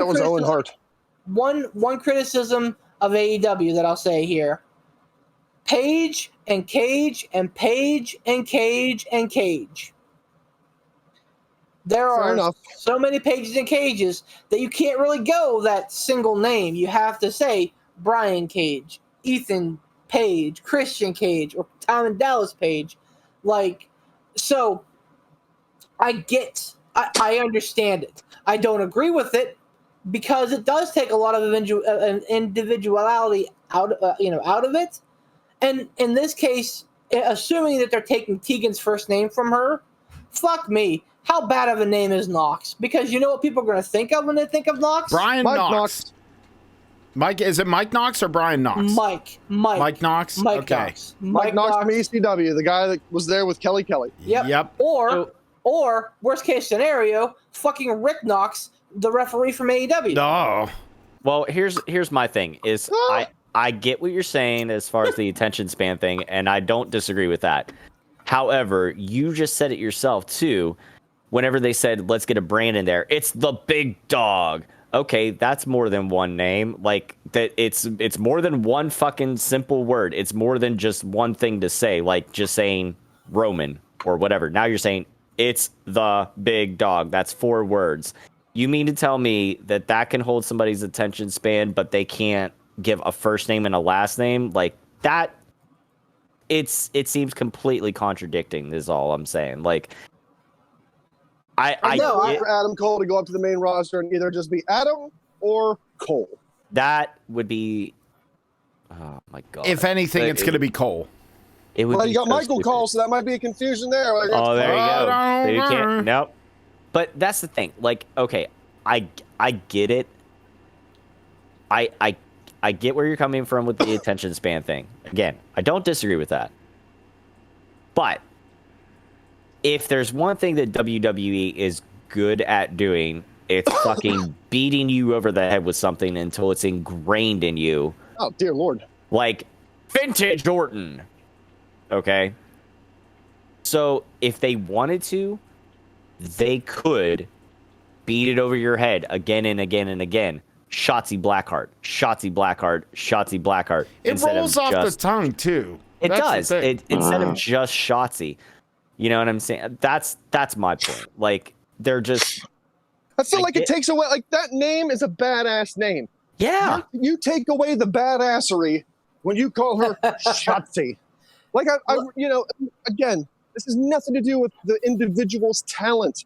Nothing against her. This is all strictly WWE management is the problem. It would be different if her name in NXT was Shotzi Smith. Okay, who gives a shit? Smith. That's a generic name. Or Shotzi Jones. Again, who gives a shit then? You have a badass name like Shotzi Blackheart, and you're going to take away the Blackheart part? You're taking away the badassery of her name. It's, for lack of a better term, to turn a phrase, it's whitewashing. It's whitewashing the character. It's making who I feel... Sorry, go ahead. No, I was just saying it makes it more like kind of whitewashed, if you will. Just like it just makes it more like generic. You know who I feel sorry for if and when they ever make it up to the main roster? Who? Isaiah Swerve Scott. Oh, it's just going to be Scott. They won't even take Swerve. Nope. No, they'll call him Swerve. No, they'll call him Swerve. No, they're just going to call him they'll call him Isaiah. Like, they'll do something stupid. Scott. They'll miss the mark. They will absolutely miss the mark. And you know why they'll miss the mark? Because they're WWE. Ransom, if you think that Shotzi losing her last name is going to remove her badassery, I'm afraid I've got some bad news. No, that's not what I'm saying. Like, well, no. What I'm saying is, like, they're going to strip her for parts, literally. Like, she is not going to be the same person she was on NXT. I don't know if she even used the tank on Friday, the TCB tank. If she did, I'd be surprised if it lasts long. She's not going to be doing the unique stuff. She's not going to be wearing a helmet because Vince is like, we got to get that hair out there. She's not going to be wearing these unique outfits because Vince is like, nope, we got to make sure that the goods are on display. Yep. Like, they're going to take everything that was unique about Shotzi Blackheart and, like Poot said, and they're going to ditch it. Whitewash it. Yep. And, like, Liv Morgan is a perfect example. She is so charismatic and has such great stuff on social media of stuff that she wanted to debut or how she wanted to look, and they stripped it and they took it down to its very base, and they said, "Here you go, darling. This is what you're wearing. Good luck out there." What a shame. It fucking is.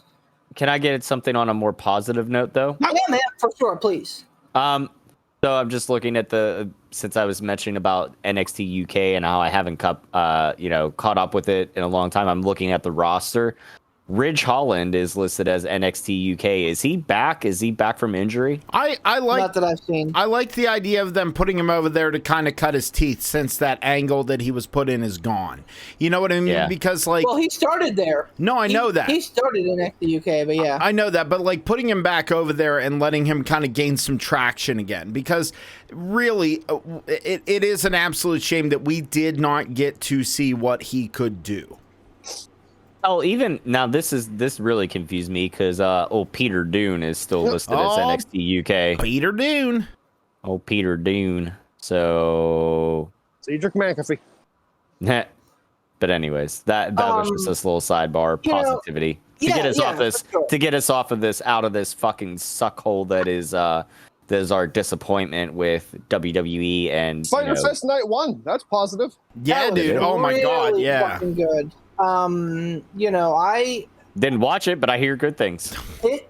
I'll say it again, man. Like, AEW, like, it's a weekly, a syndicated show. It's not going to be like a pay-per-view quality. But I'm telling you, if, fucking Fighter Fest Night 1 didn't feel like it, if Road Rager didn't feel like it, I'd be surprised if any of these shows leading up to Double or All Out don't feel like a big fucking deal, like a big fight feel, as they say in the business. Because, yes, the fans are part of it.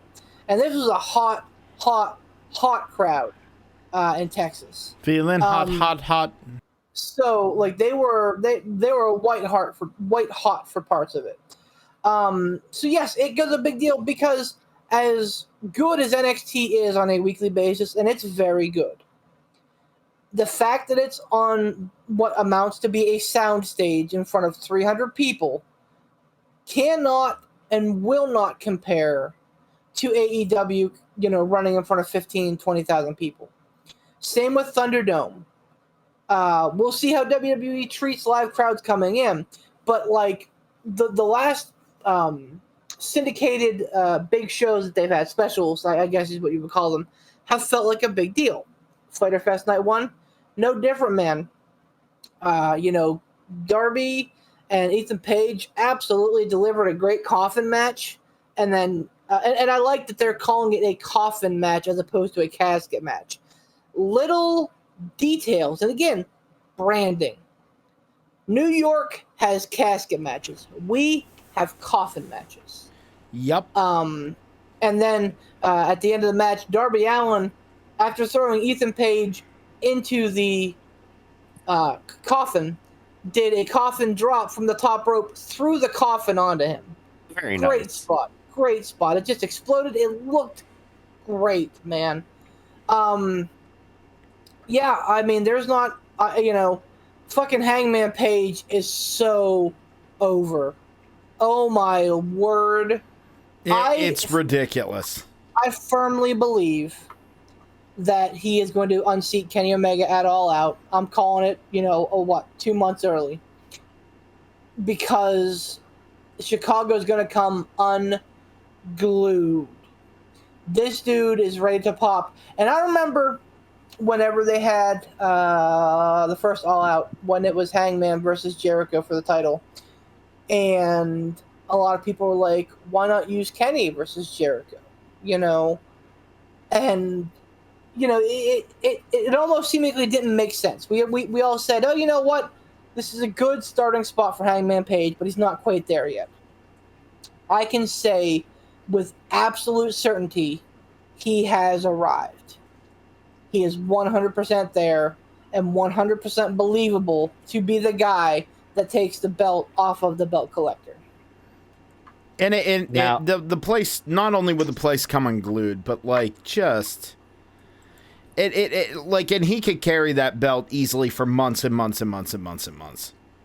Now, do you think that I know this goes back to something we talked about before, and again, even though none of the four of us really watch any Impact, but do you think that Kenny is going to lose that AEW title before any of the others still, or no?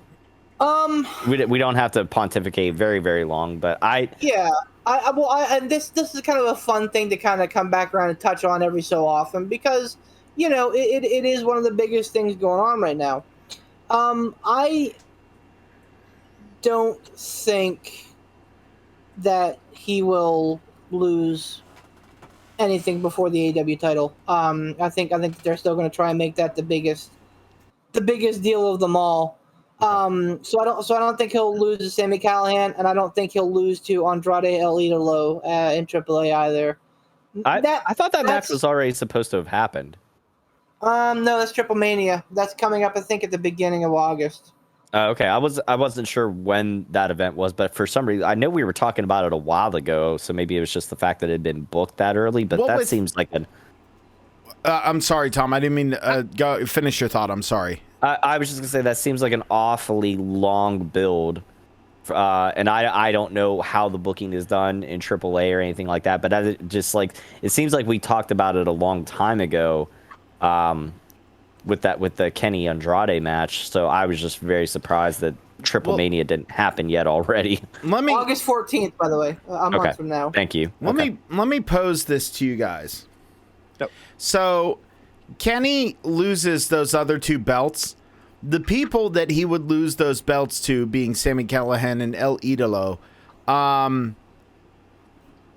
since the relationship is there with AEW, right? The relationship's there. How great would it be if he loses those belts and then he loses to Hangman? The other two guys come out and congratulate Hangman. They stand there and all three pose with the belts. That would be cool. something. How great would that be? And then they can even on the next one like come out and cut a promo. There doesn't have to be big shtick or any like big matches or anything, but they just come out and they're just like, we did it. It took 3 men, but we did it. We took him down. You know what I mean? I was very concerned that they were rushing the Page versus Omega match, and that seems silly because AEW doesn't rush anything. But because Kenny talked about having not having an opponent for Fight for the Fallen here at the end of August or end of July, excuse me. So I was like, fuck. I hope that they don't try to like, hamstring a match in there. I hope that they're really going to carry through and have him win it all out. And then this week they teased doing a traditional 5-on-5 match with the Elite, that being Omega, the Good Brothers, and the Young Bucks versus the Dark Order and Hangman, which would be Hangman and 4 members of the Dark Order. That's probably going to happen at Fight for the Fallen. So that, I think, is going to be... Plus, if they go that route, which I think that they will, they'll be able to kind of use that turn of phrase, Fight for the Fallen.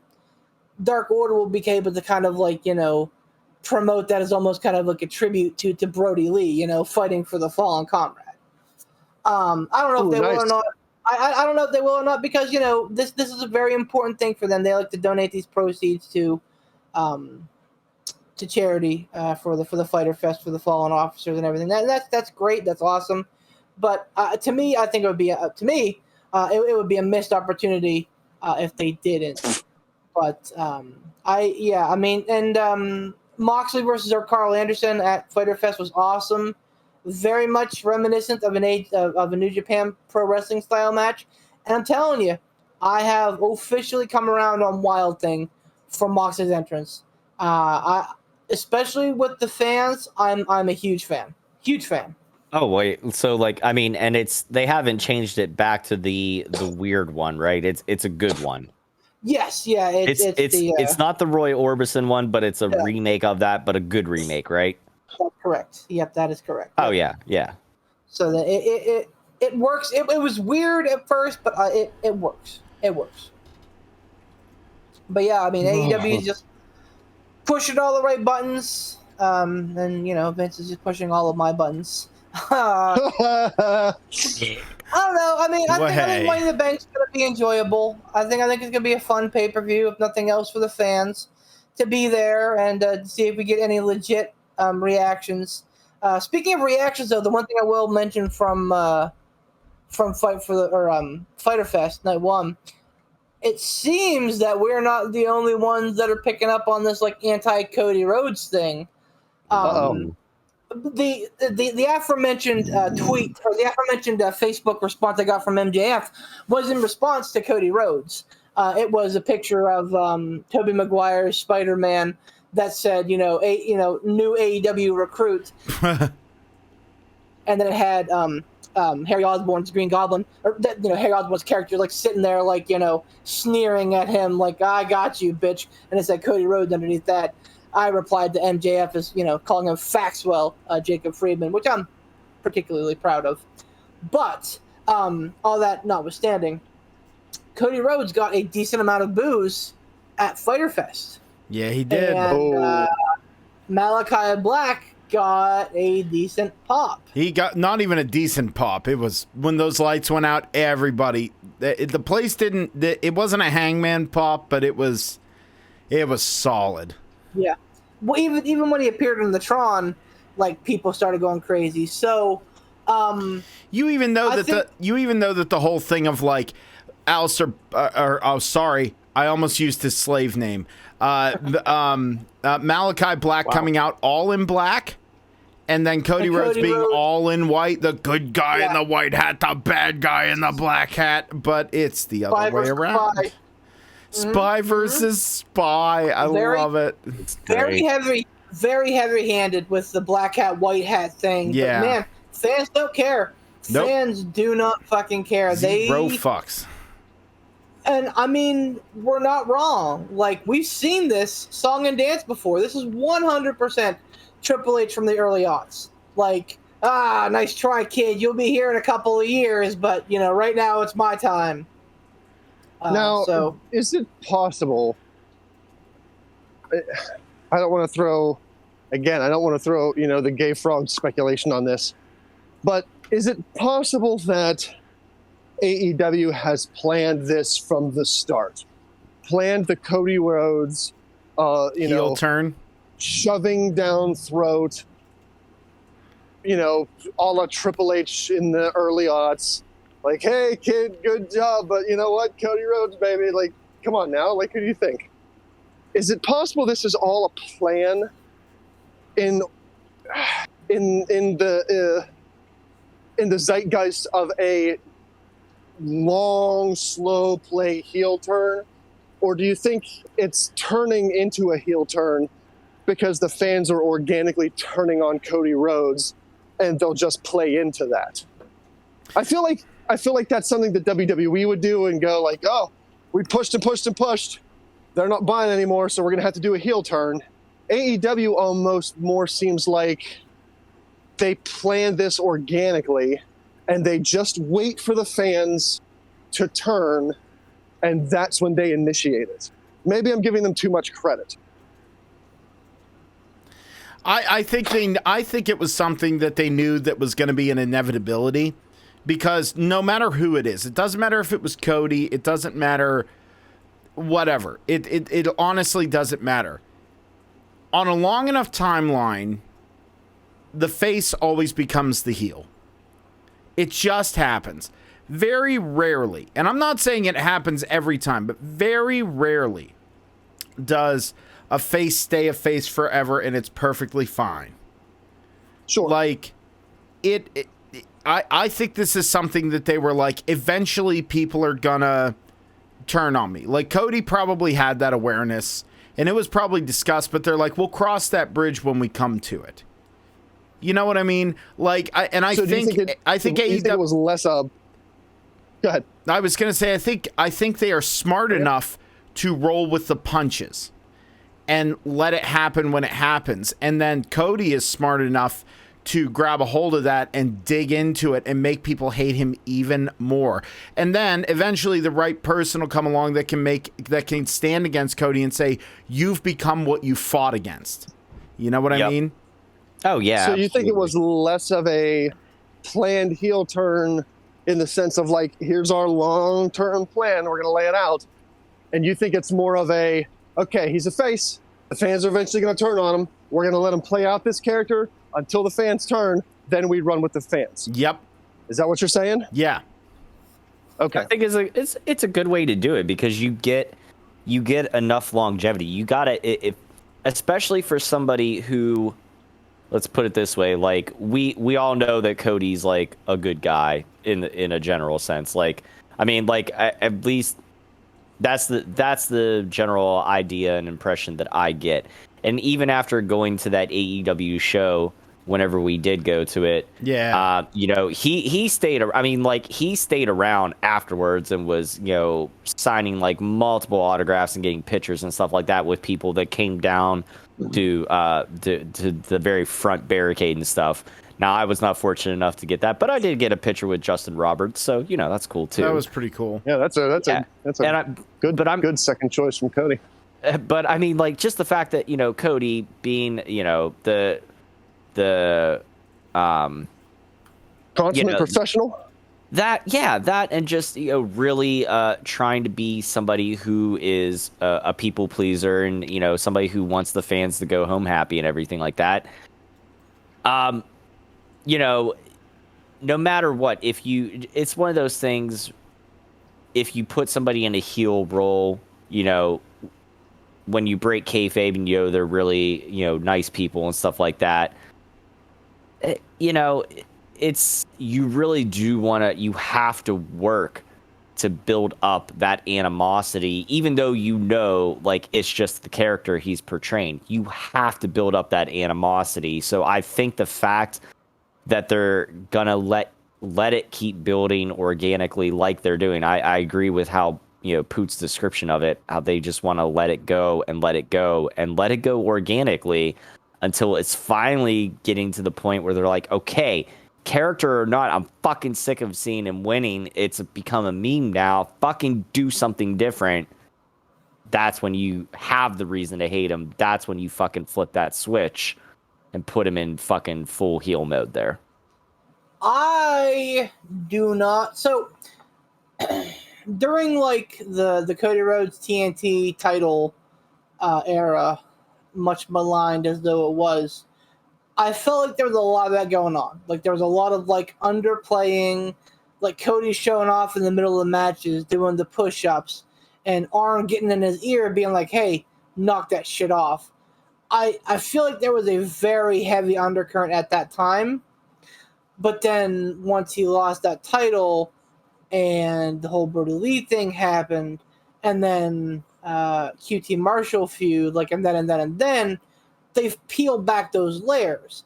They don't. It's not that they weren't there. I think that they had an idea in their brain, and I think that when Brody Lee passed away, I think it changed a lot of those ideas, they went in different directions. And I think that Cody being a face was one of those things. I really feel, because if you go back and you watch, the stuff from last year with Cody as the TNT champion, there is no denying he was heading for a big time, like, cocky heel turn. And there's nothing that's like that now, except for the fact that he's getting booed. So I think that there were plans. I think they abandoned those plans, but I think that Poot and Tom are both on the head. I think that AEW will rule with that. I think that Cody is 100% cognizant of it. And as long as he doesn't have an ego, which, I guess we'll see. Honestly, I think that his match with Malachi Black, whenever it is, whether it be at Fight for the Fallen or All Out, whatever the case is. If they were smart, it would be All Out. Huh? No, if they were smart about it, it would be All Out. Yeah, 100%. But I like, that's a long time to hold off a debut. 6 weeks in wrestling is an eternity. But I think if there's anybody that could make it work with character building and storytelling, it definitely would be Malachi Black. And let me just say this real quick while we're talking about Malachi Black. Fucking seamless. If you didn't know any better, when they did the zoom in on the screen of Malachi Black talking, you would have sworn that you were watching Fox, however many months ago before his re-debut. Same. Smart. Black backdrop, smoke. He's sitting there in the black suit with the glasses. It's the same spiel. I am 100% them basically just going, all right, well, if WWE didn't want to let you use this character, by God, we'll let you use it. Yep. Super fucking smart. But we'll see. Yeah. Hey, whether Cody loses to Malachi or not, I think that's going to kind of tell us whether he's evolved as a performer and a VP or not. Hey, speaking of super smart, do we have a Stump the Chumps in lock and load ready for us to go to test our wit, or no? I don't know. I'm checking now. We do not, and I can't fault the Maniac for that. He's putting all of his eggs into the hashtag Chooserweight Open. So he's concentrating on that. Can't fault him for that at all. But yeah, we do not have any Stump the Chumps this week. Okay. By the way, I did see that. I did see that earlier today, Poot, the evolution of a wrestler, and I was just like, I was both tickled pink and also sorely disappointed that he would be the final evolution of any sort of wrestler, because the final evolution of SummerSlam is what he's going to be. Oh, boy. Well, I know, but listen. Sometimes you just have to accept the inevitable. That was the final evolution of bodily excretion. Maybe we'll look out and get Goldberg versus John Cena, and then it doesn't matter who wins.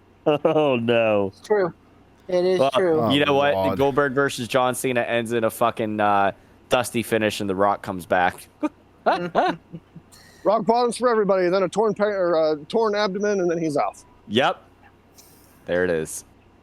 And we'd be remiss if we didn't mention Karrion Kross and Johnny Gargano wrestling their hearts out on NXT this week. There were a couple times that I thought that Gargano had him. I'm not going to lie, because, Bronson Reed is still hanging around NXT, so I'm not quite sure why they took that title off of him, put on Swerve. Reasons. Whatever. But he may be on his way out. I don't know. But I was thinking the Cross may get the same treatment that, Vince snapped his hand and half of NXT evaporates. So, Damn it. I was like, well, here goes Cross. Johnny hit the one final beat DDT, and I'm like, well, that's it. Cross is going to Raw. Here I go, killing again. Here I go, hating WWE all over again. But it was a phenomenal match, and they're definitely setting up for Cross versus Joe, probably at NXT SummerSlam, and I am here for it. Boy, howdy. Speaking of killing again, this does tie in with the podcast, and also, just things in general. When we do the Breaking Kayfabe Among Us, I have to finish up my stream broadcast before midnight, because as of midnight, when it strikes 12 o'clock and it's July 30th, I will have no more internet here, because that is the shutoff time. So wow. Yeah, so shit's getting real. Well, there you go. That's exciting. Just as an early prediction of the NXT SummerSlam card, we're probably looking at Karrion Kross versus Samoa Joe, Adam Cole versus Kyle O'Reilly, I'm fucking here for both of those matches. Yep. I don't know what they're gonna do with the women's title. They may end up having the Kai turn before. They may end up having the Kai turn before SummerSlam, and have that be our SummerSlam women's match, and then have they featured Raquel Gonzalez in the last couple of weeks at all? Yeah, oh yeah, she's been out there for promos. She's been out there with Kai. Kai had a match this week against Ember Moon that she won. And Xylee came out and challenged Raquel this week. So Xylee and Raquel are going one-on-one next week for the NXT Women's Championship. Woo-hoo. I'm sorry, I don't see Xylee winning. Like, that's just no. I mean, but she's a good median contender, I think. Here's a question for you, Beef. Since I haven't been watching lately, what the hell have they been doing with Frankie Monet? So this was a weird week, because Mandy Rose was coming around on NXT, kind of sniffing about. Hold on. Didn't they also? I thought I saw something. Wasn't Mandy Rose also hasn't she been playing one of the many? We'll just, for lack of better terms, call them one of the hoe train hoes for MVP's little entourage for Bobby Lashley. No. Okay. Mandy Rose is way too recognizable to be doing that. Okay. No. So it seems like Mandy Rose may be back on NXT. Well, in NXT for the first time, which is a great place for her, I think. But so Frankie Monet's kind of been messing with Robert Stone, and this week Aaliyah kind of had a blow off on Robert Stone. She kind of kicked his ass a little bit, and so Jesse Kamehameha and Frankie Monet. Frankie Monet was kind of standing by ringside, kind of grinning the whole time, and she grabbed Jesse, and they're walking off, and Robert Stone is collecting himself, going, just go. So I think that they're leading Frankie Monet to stealing the Robert Stone brand, and then Mandy Rose had some interaction with those as well. So Frankie Monet seems like she's going to be a slow build, and normally I'd say I'm fine with that, but who knows if Frankie Monet is going to be on the main roster in fucking 2 weeks? So who fucking knows? They'll just call her Frankie. Like I said, WWE is not interesting. It's confusing. That's the difference. There's a difference between compelling and confusing. It's intriguing. It's like when you squish a. I'm gonna steal a line from Pam from The Office because I watched this episode today. It's like when you squish a spider. You don't want to look because you know it's going to be really gross, but you have to. How's it feel to be a basic bitch there, Tom, referencing The Office? Anyway, it feels just fine. Thank you very much. And I will say this because, again, we piss all over WWE all the time. Fantastic show. It's a fucking great show. Not WWE, The Office. We piss all over WWE all the time. I'll say this. WWE knows how to long-term book, i.e. Roman Reigns. They're doing perfect with Roman Reigns. So they can do it. They can when they want to. Yep. Yeah. Whenever they're vested. They're choosing not to. And that's what makes it super fucking frustrating. Yep. Well, on that note, and enough of the frustration about WWE, I'm going to make this a quick one because we might just have a little bit of an emergency going on here. Thank you very much to our sponsors, Casual Gaming Dad. Make sure you follow them on Facebook. That's Casual Gaming Dad, and join Casual Gaming Dad's Corner. Thank you, Gold Gaming, for carrying the P3 podcast shirt and also supplying all that wonderful Casual Gaming Dad merchandise. It's wonderful. Go spend all the money. That's goldgaming.com/Casual Gaming Dad. I'm pretty sure that's what it is. If not, then go to goldgaming.com and search on Casual Gaming Dad. We also want to thank Sean Tischler and his work with IWC in Central Pennsylvania. Thank you very much, Sean, for all of your work. We also want to thank Frig Off Ransom and Ransom's wonderful bend the knee ability to go ahead and just put out wonderful content for all of us all and do that. And you can clearly hear the passion and the hilarity in his voice. It's absolutely wonderful. I want to thank all the people that are participating in the P3 Open. Maybe, just maybe, the championship will go outside of the four of us. We'll have to find out. For myself, the Barbarian. Hold on. As it's tradition. What am I forgetting? Breaking Kayfabe Among Us. Oh, that's right. Breaking Kayfabe Among Us next week, Thursday, beginning at 9 p.m. Make sure you... next week already? It's next week, right? What? It's not next week. No. Isn't it next week? Following week. When's it? No, why am I reminding people then? Fucking what? Because we want to get 15 player lobbies going on the final night. All right, if I may, not next week, but the week after, okay? July and I'm 29th. even going to do that. July 29th, okay? In a fortnight, we are going to have, okay, and not that stupid video game, but in the true traditional, in a fortnight, we are going to have our own Breaking Kayfabe Among Us instead of a standard episode. So make sure you join us, okay? You can message us on the P3 podcast, and we're going to be running through our Discord or Casual Gaming Dads or whose? Probably mine. Casual Gaming Dads. All right, we're going to be running through Casual... the final stream, yeah. Going to be running through Casual Gaming Dad's Discord. If you have Discord, then find Casual Gaming Dad. Search on Casual Gaming Dad. If you don't have Discord, download that sumbitch. Download Among Us. It's free on mobile still.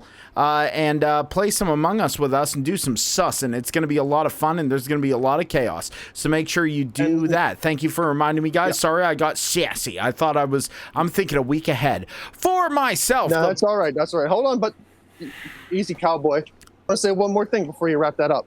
On the Among Us episode of Breaking Kayfabe, it's either going to be a celebration of the Mad King retaining his title, or it's going to be the last hurrah of the Mad King celebrating his 1 month title reign. I've got some insanity planned for that Among Us. Anybody that listens. Oh boy. And I'll remind everybody. Shut up! I'll remind everybody about this. It's not going to be there will be some traditional Among Us matches. Ransom rules apply, but there will definitely be some off the wall, out of the box, super chaotic style matches. It's not going to be everyone. It's not going to be all night long. But trust me, you're going to want to be there for it. There's going to be some crazy shit happening. I got some plans. Go ahead. For myself, the Barbarian Poot the Bard, baby, our very own Tiger. Uppercut. Bomb Tom, and again, Casual Game Dad over there for Mr. Beef the Legend, our local wonderful encyclopedia. And, of course, bend the knee to your current champion, the reigning, defending, undisputed Chooserweight champion, Mr. Ransom the Madman. Have a wonderful evening, Stinger. Nat, trucker hat.